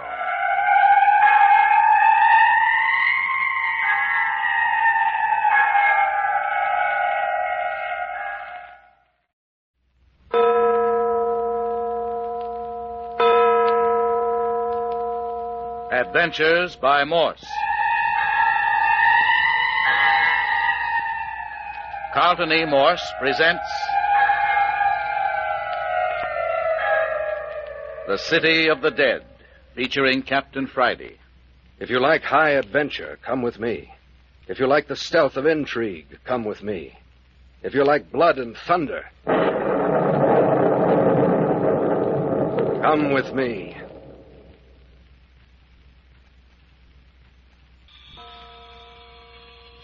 "9 o'clock on the morning of the third day in the City of the Dead. The most harrowing night in the lives of Phyllis Carroll and Jimmy Parker is past. During this night of terror, the following incidents have taken place. Captain Friday has disappeared. Jimmy Parker is convinced that it was Mayor Friday whom he and the captain saw digging in Ernie Morton's grave just before Captain Friday disappeared. One of the black pearls belonging to the collection of Theodore Beverly, Phyllis's grandfather, was found under her pillow. It was placed in the mayor's care, and within half an hour was taken from him by some mysterious person. Then, in conclusion, the inmates of the mayor's cottage, including Jimmy, Phyllis, old Dr. Tooner, and the mayor, watching the dawn break from one of the windows, saw old Clawfoot captured and carried off by someone unrecognizable in the dim light. But the night is behind them. The warm morning sun has become a tonic to the shattered nerves of the group and has done much to dispel the terror of the night hours. Phyllis alone is still abed with her wounded shoulder. Jimmy. Well, hello there, sleepyhead. Good morning. Jimmy. Lie down, Philly. You hurt your shoulder. Oh, See? I told you. Now you lie still. I forgot. Jimmy, is everything all right? Right as rain. But old Clawfoot was kidnapped. All the better. We don't have to worry about him anymore. I just remember you saying that, and then I guess I went back to sleep. What happened after that? Not a thing. Dr. Tooner and Mayor Friday went out, but they couldn't find a trace of anything. Clawfoot and whoever captured him had vanished. How long have I been asleep, Jimmy? 4 hours. It's just past 9 now. I feel an awful lot better now. Hungry? Mm-hmm. Oh, gee, Phil, it's good to hear you laugh again. It seems ages since we've had anything to laugh at. Well, things are going to be all right now, aren't they, Jimmy? I don't know, Phil. I hope so. What's the matter? Has something else happened? No, thank heavens, no. But everything is just as mixed up as it was last night. Just doesn't seem so bad in the daylight. Oh. And, Phil... What is it, Jimmy? I hate to tell you. I suppose I ought to. Oh, of course you should. Everything. Well, the mayor called up the police station in the city this morning. Jimmy. I tried to try to get him not to do it, and so did Dr. Tooner. Well, does that mean we've got to go to jail? I don't know. I didn't hear what he said on the phone, but, well, you know how he feels toward me. Well, don't you worry about it. I know you haven't done anything. They can't lock you up. They can't. I know. They can make it awfully hot for us, Phyllis. We did dig in Ernie Morton's grave, and the next morning Bert Arnold's body was found buried there. How can we possibly prove that we didn't murder Bert? Where are Dr. Tooner and the mayor now? Well, the mayor's gone down into the city of the dead. Dr. Tooner was out in the kitchen just a minute ago. I suppose he stepped outside. Anyway, Jimmy, if the police do come, we won't have to spend another night in this terrible place. We wouldn't anyway. Oh, I hate Mayor Friday. He's been antagonistic toward us ever since we first came here asking for help. He's got an awful guilty conscience or something. Do you suppose he's been looking for the pearls himself? That would explain why he'd be jealous of us. Dr. Tooner must be in on it, too, then. Oh, no, I'm sure he's not. He's so friendly and gentle. I don't think he knows anything about what the mayor's been up to. How could he help it? Hasn't he been coming down to the city of the dead for the last 20 years? To visit his old patients buried here, he says. Yeah, and I reckon that's the truth, too, son. Hey. Dr. Tooner. How long have you been standing there listening? No, Parker. Ain't no use to get all worked up on a nice sunshiny morning like this. Well, just the same, you had no business eavesdropping. Parker, I reckon you've got a lot to learn. It ain't always the best policy to jump at conclusions. You're young yet. Someday you'll find out diplomacy is a mighty fine trait to cultivate. Well, facts are facts. Yeah, I reckon they are, my boy. Just the same, I venture to say that 3/4 of your trouble here has been of your own making. What do you mean? I mean, you should have done your best to make the mayor like you instead of irritating and badgering him. You ain't had any considerations from his feelings right along, so why should he bother to think anything but the worst about you? But I've never accused Mayor Friday of anything that wasn't perfectly apparent on the surface. No, of course you haven't. Neither has he suspected you of anything that didn't look almighty queer. Yeah, but I told the truth. Yeah, I reckon you did. That ain't the point. You've made the mayor dislike you all along. Now, when there comes a time when you want him to trust and believe in you, he naturally turns against you. What time will the police be here? Oh, I don't reckon there'll be anyone down before afternoon. Is he going to turn Phyllis and me over to him? Yeah, the mayor don't do much talking, not even to me. But you don't think we've done anything wrong, do you, Dr. Tooner? Well, I calculate I'd rather not say what I believe, Miss Carroll. But say now, I've been standing here lecturing you two when I come in to see about breakfast. Hot cake batter's all mixed up and the skillet's piping hot. Hot cakes. Are they the sour milk kind? I reckon sour milk hot cakes are the only real hot cake there is. Oh, I adore them.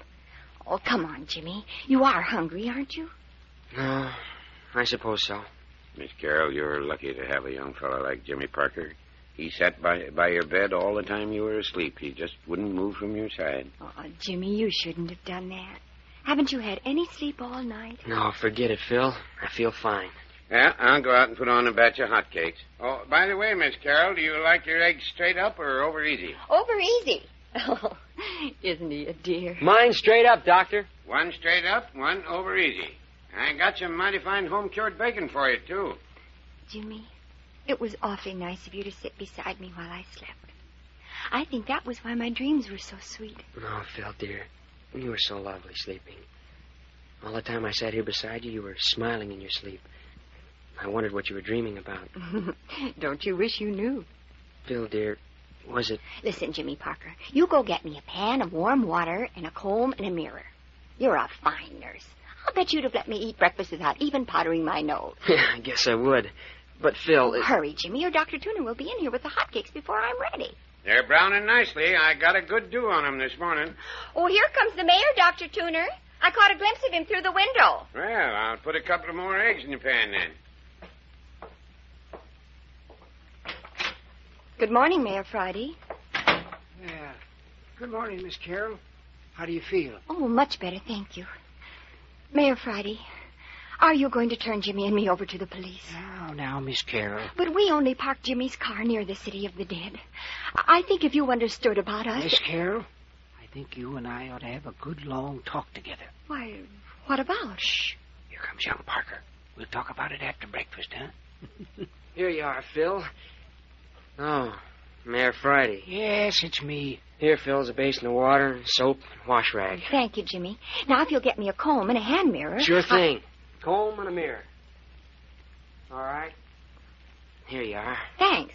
And now if you two men will go out in the kitchen with Dr. Tuner so a girl can have a little privacy... Sure, okay. Come on, Mayor Friday. We'll get together after breakfast, miss. Yeah, pretty good cook, if I do say so myself. Smells good. Yeah, there's a stack of cakes about ready. Oh, hello, Mayor. Ready to eat? You ready as soon as I wash up? I put the table in beside Miss Carroll's bed so we could be sort of sociable. Hey, Doc Tuner, why don't you let me fry the hotcakes? I can jump up from the table and trot out here to the kitchen easier than you. No, I reckon I'm the hot cake expert. Say, Doctor, do you feel a difference this morning? I can't explain it. I feel as though a great weight had been lifted. Well, I reckon I know what you mean, Parker. I feel chipper this morning myself. It's as though we had passed through a nightmare and now the danger's over. You don't suppose it's because old Clawfoot isn't hanging around any longer, do you? Well, I don't know as I can say that... Oh, Jimmy! Jimmy! Oh, coming, Phil. Well, didn't take you very long. It was hard to get the powder on straight when I had to hold the mirror propped up against my knee. Hi, Doctor. Phil's ready. Bring on the bacon and eggs. And oodles of hot cake. Breakfast coming up. Everyone sit down. Miss Carroll gets her plate in her lap. Right side up, though, please. I'll sit here by the bed so I can hand things to Phil. No hot cakes for me, Doc. I think too much of my insides. Why, Mayor, they're lovely. Really, they are, Dr. Tuner. Now, don't you feel bad. Oh, Mayor can't hurt my feelings that way, Miss Carroll. I ain't been able to make him eat a hot cake in all the 20 years I've known him. He simply ain't got the taste for 'em. Oh, they're great, Doctor. I was up to Lammy Fink's cabin this morning. That is, what's left of it since it burned down. Lammy Fink? Mayor Friday, just who was Lammy Fink? An old feller I had working for me in the city of the dead. Kind of addlepated, but he was a good worker. Loved flowers. Well, what about it, Mayor? Why did you go to his cabin? Made the trip for nothing. Everything fell into the cellar when the building burned. Couldn't get to the bottom with all those burned timber, cook stove, and other junk that crashed down into the basement. Couldn't tell how many bodies really was in the place then, huh? No. Oh, listen. The church bell. Well, that's the first time I've heard it ring in the daytime. Very strange. Mighty strange. Heard it a couple of times already this morning. Now, look here. If it keeps up, we should be able to trace it in the daylight. Been thinking about that. Yeah, I think we should go right after breakfast. Don't you, Mayor? One of us ought to. Both of you go along. I'll stay with Phyllis. No. But look here, Mayor. Surely you don't think I'd run away and leave Phyllis. You know as well as I do that with that knife wound in her shoulder, I couldn't possibly move her. Gonna keep you under my eye until the police get here. Oh. Well, then suppose you take Parker with you, Mayor, and I'll stay with Miss Carroll. No. Well, Mayor, I'll go look for the bell alone if you say so, but I'll tell you flat I ain't hankering for it even by daylight. You know how the fog comes up in the middle of the day. It might as well be night when that miserable stuff settles down in the city of the dead. I ain't asking you to go alone. You'll take Parker with you. But look here, Mayor. I promised Phyllis I wouldn't leave her again, and I'm not going to. Jimmy, maybe you'd better do what the mayor says. You want me to go and leave you here with this... with Mayor Friday? Oh, no. Well, that is... Oh, please, Mayor Friday, does Jimmy have to go? Yes. Well, I won't. Now, Parker, what was I telling you this morning? I reckon you better come along with me. Dr. Tuner, you don't want me to leave Phyllis with this man. Why not? I ain't gonna eat her. And if I should leave Phil and if anything should happen, I'd never forgive myself. Well, I reckon the mayor's just as capable of looking out for Miss Carroll as you or me. Yeah, but look here, if I can't stay with Phyllis, why don't you stay here, Dr. Tuner, and let Mayor Friday take me to look for the Phantom Bell? No, you're gonna do what I say. Well, I guess it'll be all right, Jimmy. You go along with Dr. Tuner. Something's wrong. Why do you want to separate Phyllis and me? Oh, now, Parker, nothing's wrong. Look here, young fella. I'm going to tell you something for your own good. The quicker you learn not to suspect the people around you, the better you'll get on in this world. You're keeping something from us. No matter what you think, Parker, you're going out with Doc Tuner, and that's final. Supposing I refuse to go? You haven't got a chance of refusing. You're going with Doc Tooner even if he has to walk behind you with a gun. Oh, please, Jimmy, I'll be all right. Honest, I will. I don't like it. Well, I reckon they're Hello, what in Tunket made that shadow? Where's the sun? Gone behind a cloud, I suppose. No, 'tain't. It's the fog coming in. What, already? Saw it coming from way off when I was up at Lammy Fink's cabin. Yeah, looks as though we're going to hunt that church bell in the fog. Shouldn't have no trouble if it keeps a ringing the way it has been. Oh, dear. And I was feeling so much better. More hotcakes, Parker? No more. What about you, Phil? No, thank you. Mighty skinny appetites. Well, if everybody's finished, let's just carry the table back into the kitchen. Grab a hold there, Mary. Yeah. As soon as we get the dishes stacked, Parker and I'll go on down to the old church. Look here, Phyllis. If you're afraid to stay here alone with Mayor Friday, you just say the word and I won't go. That gun business is all hooey. Dr. Tooner wouldn't shoot anybody. No, Jimmy, you go ahead. It'll be all right. Really, it will. Only, well, I wish this fog wasn't settling down on us again. It makes me cold inside just to think of it. Listen, Phil. I found this knife out in the kitchen. Jimmy! It's the one you were stabbed with. Oh, take it away. No, Phil. Take it under the cover with you. Oh, no, I don't want it. Don't let Doc or the mayor hear. Please take it. Hide it under the covers. I'll feel a lot better if I know you've got something to protect yourself with. I hate the sight of it. It's a terrible weapon. You'd be glad enough to have it if you were fighting for your life. What do you mean? Oh, nothing. Nothing really, Phil. Only, well, here, take it. All right, but why, what an ugly handle. Quick, put it under the covers and don't tell anyone. Oh, I hate it. There. Now, if anyone gets funny, you can carve your initials on him.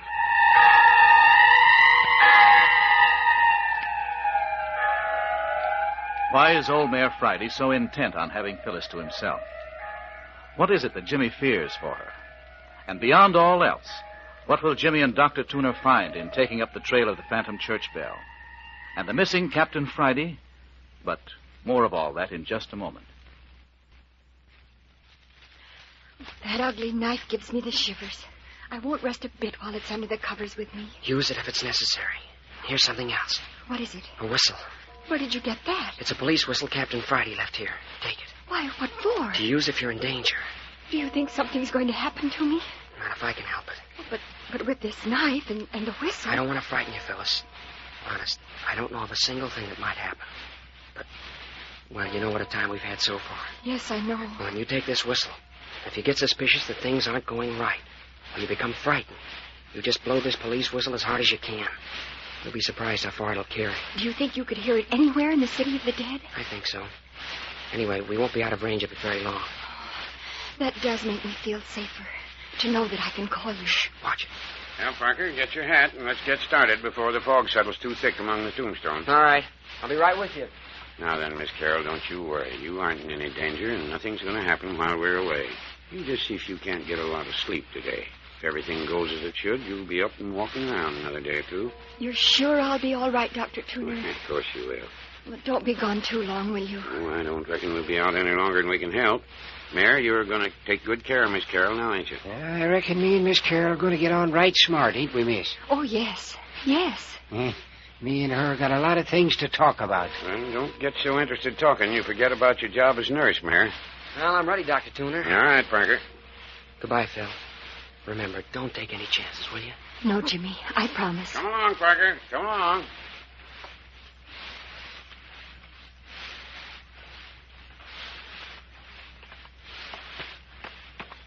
Look there, Dr. Tooner. There's Ernie Morton's grave just ahead. Let's look at it a minute. It's getting pretty foggy, Parker. We ought to keep moving. It won't take but a minute. Look here, Doctor. See, this is where Captain Friday and I were lying just before he sneaked over to the grave. You can still see the impression of my body in the grass. Looks so, all right, son. Of course it's so. If that bell keeps ringing like this, we shouldn't have any trouble following it. Look here at the grave, Doc. Oh, come along, boy. Come along. But I want to prove to you that the grave was opened last night. Yeah, how'll you do that, Parker? Here. Look at this piece of sod turned upside down. Yeah, what's that prove? Look. The grass is still fresh and green when I turn it over. If that sod had been lying bottom side up since Captain Friday opened the grave 3 nights ago, the grass would have wilted, wouldn't it? I reckon you're right, son. Of course the grave was opened last night. You know what I think? Come along. You can talk as we're moving along. I think that it was Mayor Friday himself digging in that grave. Well, that ain't nothing new. You've been intimating that that's what you thought right along. Well, I never came right out and said it before. Yeah, there's the old church looming up down there through the fog. We must be getting near the bell. Doesn't sound much closer, though. What sort of woods are those behind the church? Oh, hardwood, mostly. Oak and beech, I reckon. Shall we go on down to the church and make that our starting point? All right. Hey, what do you keep cocking your ears back toward the house for, Parker? You can't hear anything down here. Don't know. Thought I might. That's a queer thing to say. What do you expect to hear this far off? Oh, never mind. Well, where are we going to look for this bell? Well, I reckon the best thing we can do is sneak down there alongside of the church and just sit and wait till we hear it. That'll give us a clue to work from. Yeah, but we might sit all day. Hey, there you are now. Listen. Hey, gosh, can't tell anything about it, can you? Don't seem to come from any direction at all. That's a fact. Listen. Seems to be coming from the church, don't you think? Well, it ain't possible. The mayor and I gave the place a good going over, and so did Captain Friday, and the bell ain't in the ruins. Listen. Stopped again. Look, Parker, I've sort of had an idea that bell might be out there in the woods in back of the church. What do you think? Well, maybe. Sounded in the church to me. Well, now, just supposing it was hanging out on a limb of a tree in the woods and was swinging free. The wind could blow it or rock the tree, and it'd ring soft-like off and on, just like it has been. But what would a bell be doing up in a tree? There ain't any explaining a good many things down here in the city of the dead these days. Well, why these long waits between the ringing? Sometimes it's been hours. Well, perhaps there hasn't been enough wind to ring it. Well, there's as much breeze now as there was a moment ago when the bell was ringing, and that isn't any. Well, there she goes again. Now, listen careful and try to place the direction the sound's coming from. Just the same as before. I'd say the church. It does sound so. But it can't be, I tell you. Still, if it was out in the open, we ought to be able to walk right straight toward where it's ringing. Well, are we going to stand here all day, or are we going to scout around and see what we can find? Yeah, this damp burn fog would have to come down just now. Danged if I know which way to turn. Look here, Dr. Tuner. Let's go inside the church and listen. Maybe we'll get some clues that way. Might as well, I guess. Ain't no good standing around out here getting fog in your ears and throat and down your neck. That pesky stuff. Up in San Francisco, I rather like the fog. This is miserable stuff down here, all right. I've hated it ever since I can remember. Decayed atmosphere, that's what fog is to me. A nice day that's begun to rot. That's a pleasant thought. I can't help it. I always get the grumps and the creeps and the sniffles in the fog. Worst nightmare I ever had was about fog. Well, here we are. We might as well go in.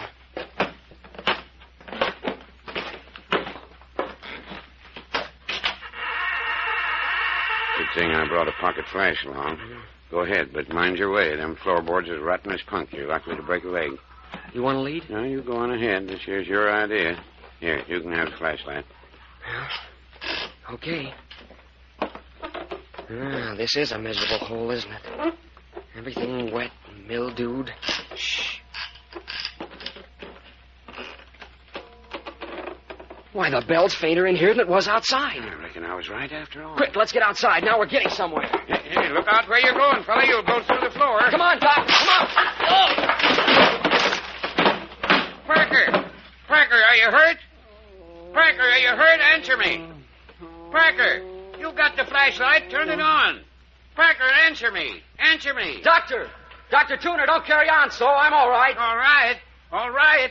Well, then why in Tunket was you making them ghastly groans? That wasn't me, Doc. Wasn't you? No, there's someone else down here. I'm looking for my flash. I dropped it when I went through the floor. You say there's somebody else down there? Hey, Doc, stop asking questions and come and help me. I'm down in the basement. There must be a door to the outside someplace. Basement? By George, that's right. This place has got a basement. Well, go outside and see if you can find a door to it. It's blacker than pitch down here, and something's down here with me. The door to the basement's right outside. I'll be right with you. Oh, what a noise. Oh, blame it all. Where'd I drop that light? Doc ever gets that door. Hi there, Parker. Can you hear me? Yes. What's the matter? Is the door locked? All right, the hinge is rusted so bad I'll have to break the door down. Are you still all right? Yes. Hurry and break it in. I can't find my flashlight. Oh, this groaning is getting on my goat. Well, hang on. I got a piece of timber for a battering ram. Well, go to it, Doc. Oh, this is great. The bell! Hey, Doc, the bell! Hurry, Doctor, I discovered something. Dr. Tuner, I found the bell. The phantom church bell's here in the basement. Parker, are you crazy? No, I'm not. Here's my flashlight. There. There's your church bell. Look. Look there in the corner. Yeah, a man bound and gagged. Come on, Doc. Oh, so that's where them groans come from. You know him? No. Never saw him before in my life. Here, help me untie him. Hey, look at here. He ain't only bound and gagged, he's roped to this 2x4 in the wall. They weren't taking any chance on his getting away. Poor chap. Might have near dead. He's unconscious, isn't he? What's the matter with him? Well, it looks mostly like starvation, but there's a bad lump here on his head. We'll have to carry him up to the house. Yeah, and mighty quick, too. He'll die on our hands. His heart ain't showing much signs. Stand aside, Parker. Look here at this old bell, Doctor. Standing here on its rack. Just swings clear of the floor. I can't figure out what made it ring, Parker. I've got it. This man was ringing it. It was the only way he could call for help. Look here, Doctor. See, he was tied to this 2x4. When he stretched out his bound feet just as far as he could reach, the tip of his toe would just touch the rim of the bell. He'd give it a shove, and the bell would ring a few strokes. Why, criminy, Parker. And then he'd probably have long spells of unconsciousness on account of this crack on the head. That'd account for the spells of silence. Now then, you ready? There, you take his shoulders and I'll take his knees here. All right. Let's go. Careful. He'll bump his head on the door, Jan. Yeah, all clear. What'll we do? Leave the bell as it is? Sure, Parker. Ain't nobody gonna touch it. Just strike off through the tombstones and keep on the grass. It's easier walking. Poor guy. Looks more like a corpse than a living man. Yeah, so that was the answer to the phantom bell. No wonder we couldn't locate where the sound was coming from. By the time it got outside the cellar walls, the sound was so broken it seemed to come from everywhere. Funny you or the mayor didn't think of looking in the basement when you came down here 3 nights ago. Yeah, is it? Did you think of looking in the basement for a ringing church bell? Had to fall right in on top of it before you got the idea, didn't you? Just call out if you want to rest. Well, he's not heavy. Well, if we knew as much about old Clawfoot as we do about the bell... The whistle! That's Phyllis! Hey, don't drop the man. It's Phyllis, Doc. Something's happened to Phyllis. Hi, Parker, come back here. Something's happened to Phyllis. Don't you hear the whistle?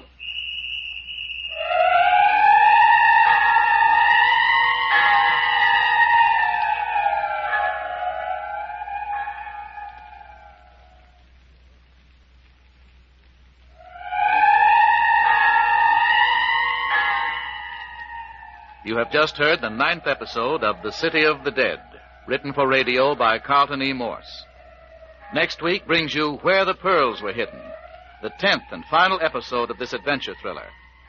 Next week you will know the identity of old Clawfoot, the name of the man who rang the bell, what really became of Grandfather Theodore Beverly, who the murderers were, who the grave looters were, and what became of the famous collection of black pearls.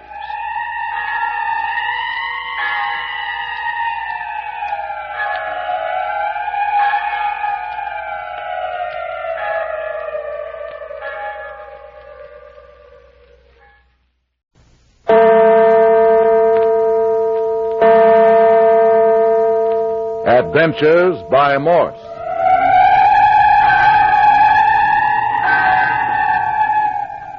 Carlton E. Morse presents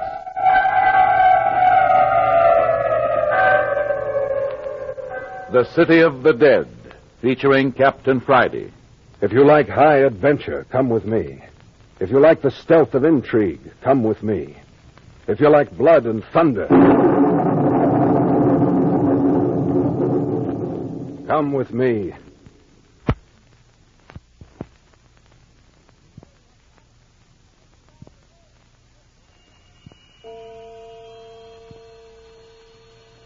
Two o'clock on the afternoon of the 3rd day in the City of the Dead. A drenching wet blanket of fog still lays upon this old abandoned cemetery.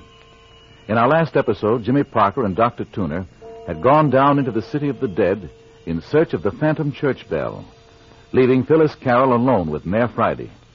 Jimmy tried to prevent this arrangement, but was unsuccessful, and so at the last minute he slipped Phyllis the knife with which she had been stabbed 2 days previously, and a police whistle, If in danger, she was to blow the whistle. Jimmy and Doc then went down to the old church ruins and accidentally discovered the bell in the basement of the ruins. But that wasn't all we found. There was a man down there. He was bound and gagged and near death from a blow on the head and from starvation. He was the one who had been ringing the bell. Dr. Tuner and I unbound the now unconscious fellow and started back to the cottage with him. And halfway there, suddenly out of the murk and gloom came the piercing squeal of a police whistle. I knew that meant Phyllis was in danger. I dropped the unconscious man and ran through the fog for the cottage, leaving Doc Tuner to follow with the stranger as best he could. I'm coming! I'm coming, Phil! Oh, I was a fool to leave her with Mayor Friday. Here's the house. Phil! Phil, I'm coming! I'm coming! Phyllis! Phyllis, what's the matter? Jimmy, you're so white. What's the matter with you? Well, isn't anything wrong? You blew the whistle? Why, no, I didn't, Jimmy. You mean that police whistle, Parker? Captain Friday. Where did you come from? He's back, Jimmy. Nothing happened to him at all. Never mind that now. Were you talking about the police whistle? Yes. There's one of my men outside. I've got a whole crew down from the city hunting for that phantom church bell. Well, you don't need him. Dr. Tuner and I found it. What? You found it? You say you found the phantom church bell? Where? Yeah, Mayor Friday. Found it in the basement of the old church. Basement. Basement. Well, now, ain't that the beatenest... Why didn't I think of that right off? But who and Sam here would think of looking in a basement for a ringing bell? Oh, but look here, Parker. What made the bell ring? Well, there was a man. Say, we've got to go help Dr. Tuner. He's got a dying man down there in the city of the dead. I left him alone when I heard the whistle. A man? Who is it? I never saw him before. Neither did the doctor. You say he's dying? Well, that's what Dr. Tuner said. Well, come on, Parker. I want to see that man. Well, listen. Here he comes now. Captain Friday, now where in Tunky... Never mind that now, Doc. What'd you do with the man? I reckon you won't need him any longer. Of course I do. I want to question him. Can't question him, Captain. He died back yonder while I was fetching him up. Died? Without saying a word? Unconscious for a few seconds, gave his name, told me who he was and how come he was tied up, and then he died. Oh, the poor fellow. Well, who was he? Said his name was William Rogers. Said he was an employee of Cartwright, Hobson, and Cartwright, the attorneys who sent Miss Carroll here her letter about where the black pearls were hidden. There. That's the key to the whole story. That's what I've been looking for. Doc, did he say what he was doing down here in the city of the dead? He said he was looking for the black pearl. Why, the dirty, double-crossing son of a thief, he got what was coming to him. Them was his own last words, Captain. Said he deserved what he got. Did he say how he got information about the pearls? Yes, he said that 2 days before the letter was sent to Miss Carroll, it was taken out of the company vault and put in a special file. He had access to this file and made a practice of stealing information that he could sell. What a fine piece of jailbait he was. Cartwright will be tickled pink to hear about this. Well, that just about gives me a line on this whole affair. You mean you can explain everything now? Yes, Miss Carroll. It's a deuce of a mess, but I got it straight, I think. And you don't think Jimmy or I killed my cousin, Bert Arnold? No, wait. Let's go back to the beginning of the whole thing. Here, sit down, Parker. You too, Doctor. It's a long and intricate story, and it's going to take a while telling you. Sit here on the bed beside me, Jimmy. Oh, you mind putting another log on the fire first, Parker? Oh, sure thing. So you got the whole thing straightened out, Captain. Yeah, but with you and Dad acting like a couple of clams, I mighty near slipped up. So you think you got the thing straightened out now, huh, son? I certainly have, Dad. No fooling. Oh, you all set, Parker? Yeah. Go ahead. Comfortable, Phil? Oh, yes, Jimmy. Well, as I said, to get the thing straight, we'll have to start way back at the beginning. You mean the night we caught these two youngsters sneaking out of the city of the dead? The night somebody shot at the mayor? No much further back than that, Doc. We'll have to go way back to the San Francisco fire in 1906. Oh. Yes, Miss Carroll. Back to the time when your grandfather, Theodore Beverly, and your uncle Robert Beverly lost everything in the blaze. Robert Beverly? You mean my uncle who disappeared? That's right. Is he mixed up in this, too? Oh, rather. Well, this is the way things happened. On the night the fire got such a hold on San Francisco that it was apparent most of the business and residential district was going to burn, old Theodore Beverly and his son Robert took that precious collection of pearls, drove down here to the city of the dead, and buried them in one of the graves. Their clue to the place where the pearls were buried was the name on the tombstone. The name was Ernest Morton. Well, that explains all the activity in the vicinity of Ernie Morton's grave. Yes. Now then, after the fire had been subdued in San Francisco and everything was put more or less to rights, old man Beverly and Robert came down here to recover their hidden treasure. It wasn't there. What? Nope, not there. Oh, but I don't understand. What about the letter he left with the Cartwright lawyers for me? Well, the old man lost a good deal of his reason in the fire. He saw his business burn up before his eyes. He saw his great fortune vanish overnight. Saw his beautiful home burn, everything go. His mind went with it. So even before they returned for the pearls, Theodore Beverly was a broken man. Well, then he might have forgotten where he hid the pearls. Yeah, but Robert should have remembered. That's true, and yet Robert wasn't all that he might have been. I'll have to say a little about him to explain. He was an unhealthy young man, had always been pampered, not too brilliant. In every way, a minus quantity. Almost subnormal, wouldn't you say, Dr. Tuner? No, I wouldn't say that. Just a fellow who'd never have to lift a hand to help himself. Absolutely at sea when thrown on his own. Well, there he is. Certainly he was thrown on his own after his father's fortune disappeared. And he was twice as helpless when his father lost his reason. Well, then the pearls may still be buried somewhere down here in the city of the dead? You're getting ahead of the story, Miss Carroll. Well, it was sometime during this period that old man Beverly made out those elaborate papers giving the pearls to you. He was obsessed with the idea that the pearls were buried in Ernie Morton's grave. That's the excuse for the papers. You see, Cartwright didn't know what the letter contained. They just filed it away to give to you on your 20th birthday as ordered. Oh. Now then, Doc Tuner didn't quite tell the truth when he said all his patients were buried in the city of the dead. Told all that was necessary. Well, perhaps for general knowledge, yes, Doc. But as a matter of fact, he had one patient left. It was Theodore Beverly. Oh, my grandfather. You were his doctor. One of my best friends before he lost his mind, Miss Carroll. Now then, for the next 3 or 4 years after the fire, Theodore Beverly and Robert used to make trips down here to the city of the dead to dig around for the pearls. It wasn't only the old man who was becoming obsessed with the idea that the pearls were still in the cemetery. Robert grew more and more peculiar. At first, the mayor here, who knew them both well, too, tried to curb them, but it was useless. Yeah, we'd have had to lock them up. Yes. It soon became apparent that either they'd have to be allowed the run of the cemetery or else they'd have to be locked up in an asylum. Oh. Doc and Dad here talked it over quite a long time. To put them away would have meant a tremendous scandal.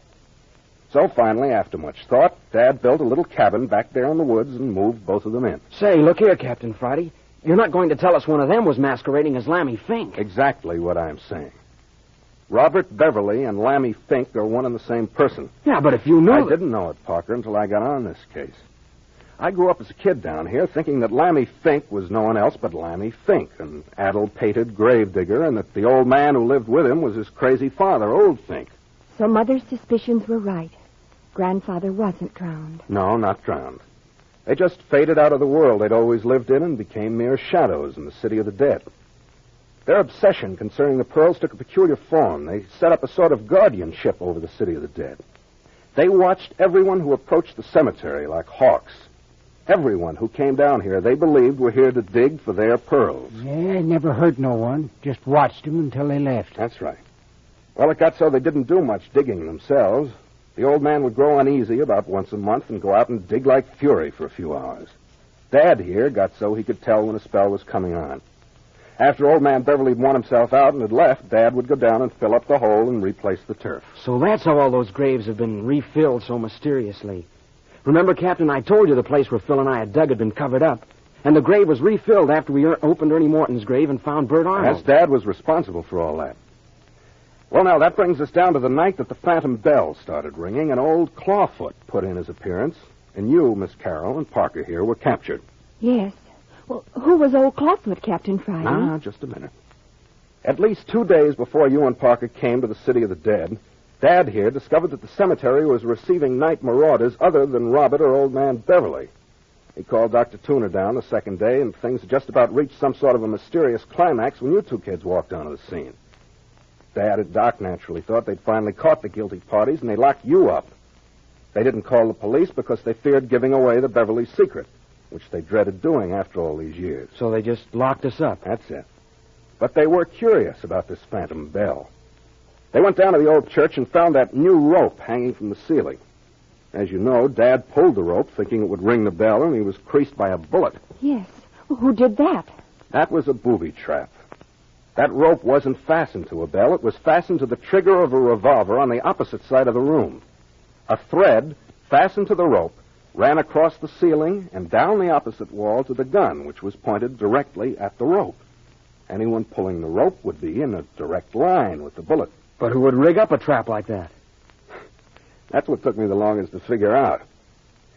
You see, it wasn't the sort of thing a person of old Clawfoot's type would do. This was underworld stuff. Somebody was trying to bump somebody off. I began to check up on Bert Arnold's recent friends, discovered that he'd hired 3 men to work with him on some kind of a hidden treasure hunt. He didn't know it, but they were some of the Morelli mob, bad boys to tangle with. The moment he mentioned $500,000 in buried treasure, they were with him all the way. Well, the police in San Francisco picked up 2 of these fellows. That's where I got this information. Bert Arnold wasn't bad, Captain Friday. I know he wasn't. I know that. He just picked the wrong men to work with him. Well, but where did Bert find out about the pearls? Well, that's where this chap from Cartwright's office comes in. The phantom bell ringer. He opened your letter, got the information about the pearls, sealed up the letters again, and then took his information to Bert Arnold. Then that's the man we found bound and gagged in the old church? That's it. He sold his information to young Arnold for $1,000. But he evidently didn't know what square shooting was. As soon as he got the $1,000, he organized his own searching party and came down here to hunt for the pearls himself. Seems funny he gave Bert the information. Yeah, it does seem funny, Doc. On the other hand, his game was to give out stolen information. Probably the idea of hunting for the pearls himself was an afterthought. Anyway, Bert and his 3 friends came down to the City of the Dead, and right after them came, what was his name? Rogers and his men. Neither party could locate Ernie Morton's grave the first night. Eventually, they clashed. And Bert Arnold and his men caught this Rogers fellow, but his men got away. They tied him up in the basement of the church, intending to leave him there until they found the pearls. Real gang stuff. And that's not the half of it. Here, throw another stick of wood on the fire, and we'll get to the second night. That's when murder really came to the City of the Dead.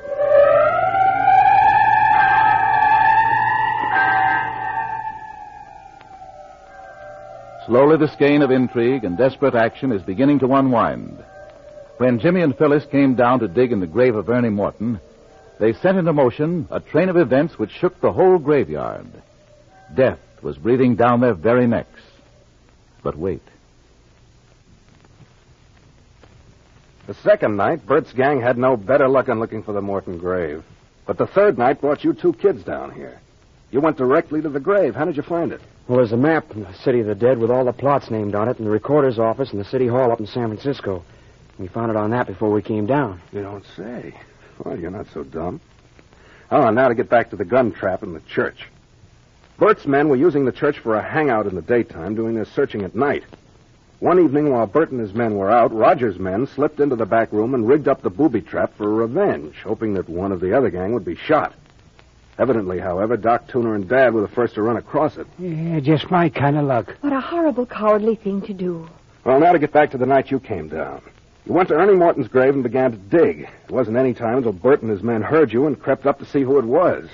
Bert recognized you in the moonlight, Miss Carroll, and kept his men back. You see, Jimmy? I knew someone was watching. Yeah. But they weren't the only ones watching. Really? Who else? There were 2 other groups. 2? Yes. There were the men of Rogers' gang, and back watching you and the Rogers gang were Old Man Beverly and Robert.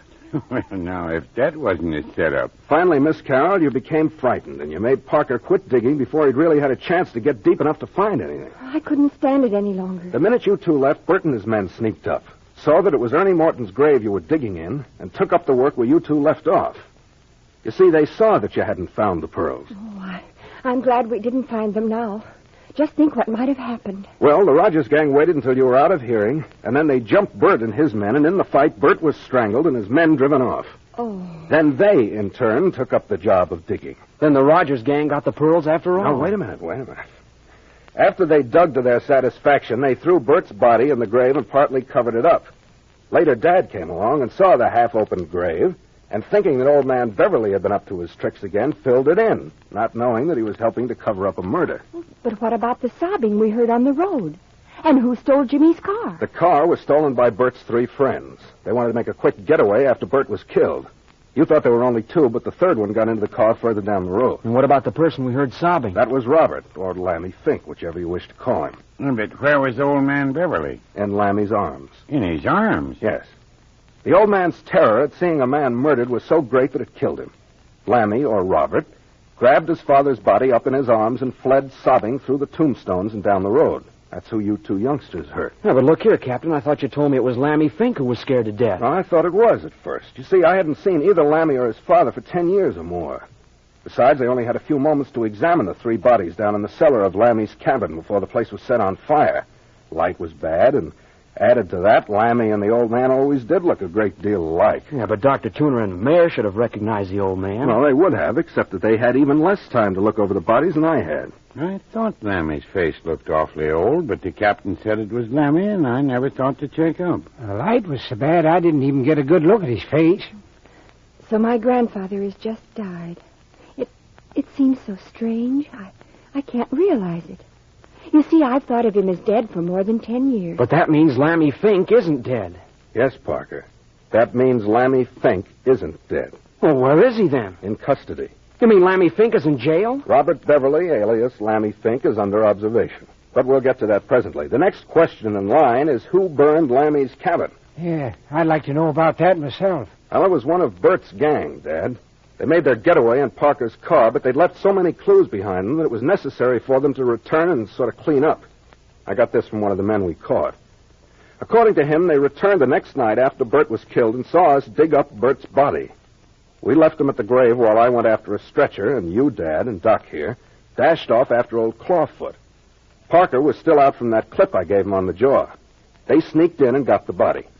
Parker woke up just in time to see someone carrying the body away in the fog. But why'd they bother about the body? Because they knew that as long as we didn't know who was murdered, we wouldn't be able to get a line on their gang.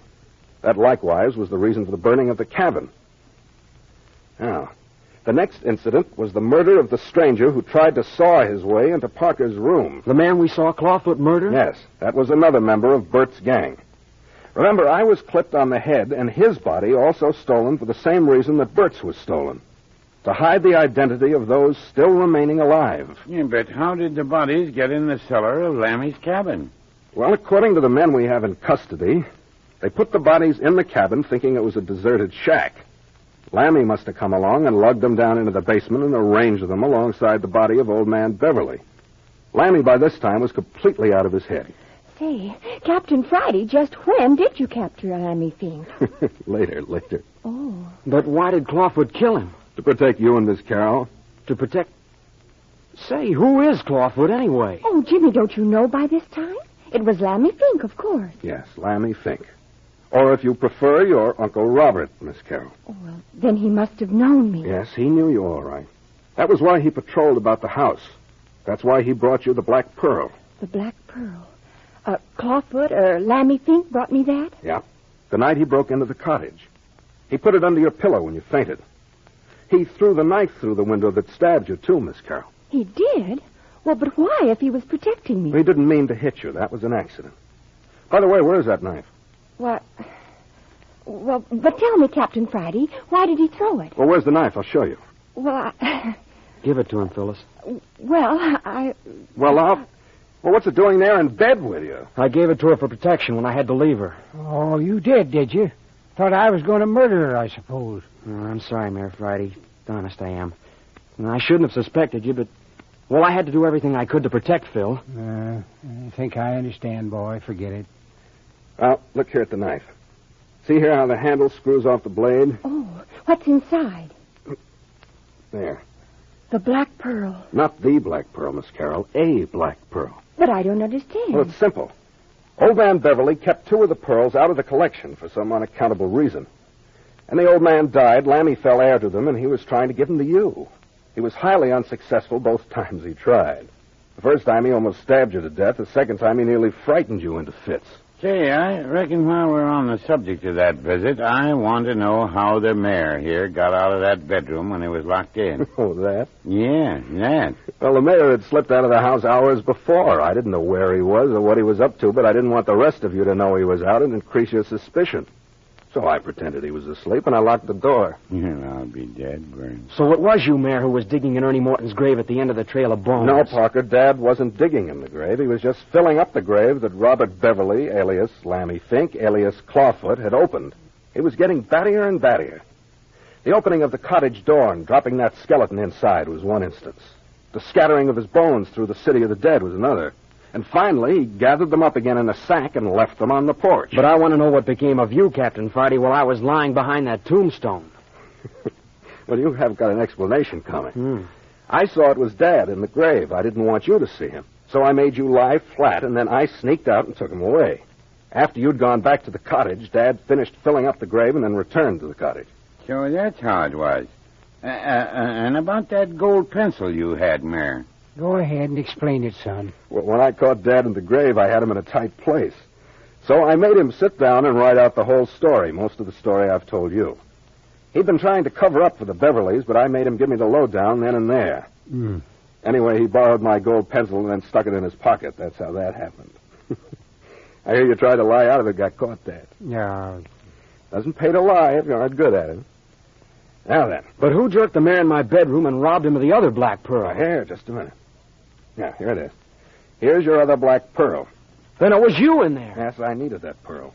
But I didn't choke Dad to get it, and I didn't take it away from him. He gave it to me. Well, I had to tell some story. You didn't want him to know the truth. That's right.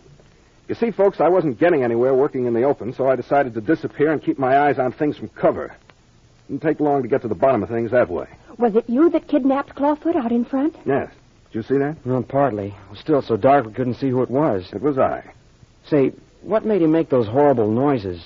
Why didn't he talk? I rushed into the city and an examination was made. His throat became paralyzed, evidently, the night he saw Bert Arnold murdered. It was a condition paralleling his mental state. All he could do was wail. Oh. Well, but why did he wear that funny robe, then? And what about his claw feet? Oh, yes, his claw feet. Haven't you ever seen these Indian moccasins made out of the foot skins of animals with the claws left in to make them ornamental?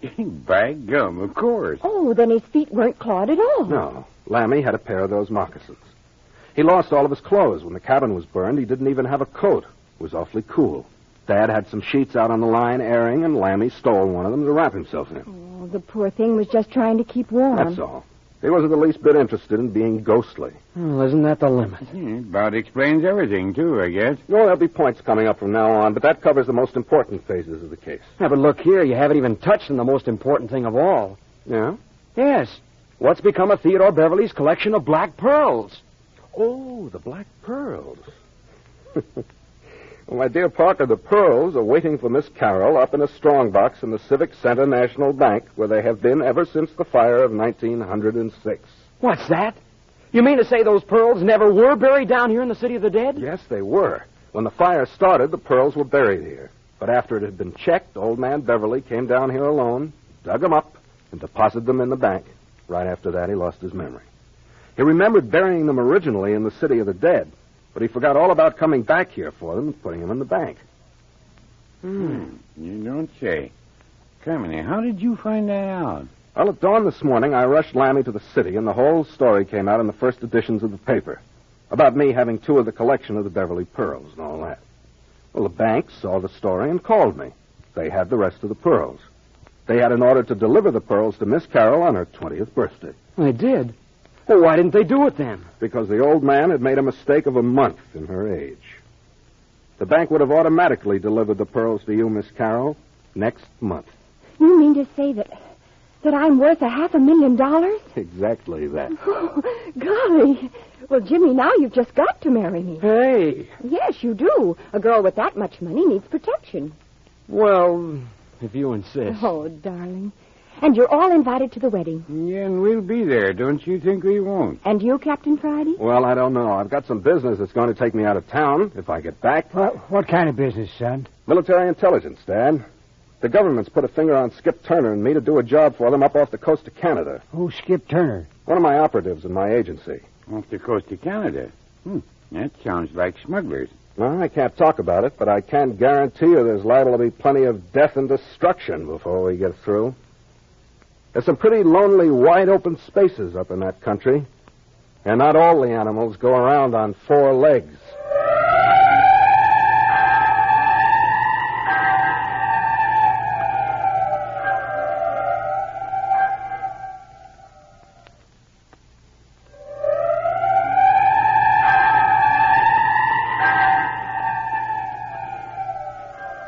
Smugglers, death and destruction, a country where all the animals don't go around on four legs. Next week, you will find Captain Friday and his sidekick, Skip Turner, fighting for their lives and for a very beautiful young woman when Adventures by Morse brings you the first episode of A Coffin for the Lady, a new Carlton E. Morse production.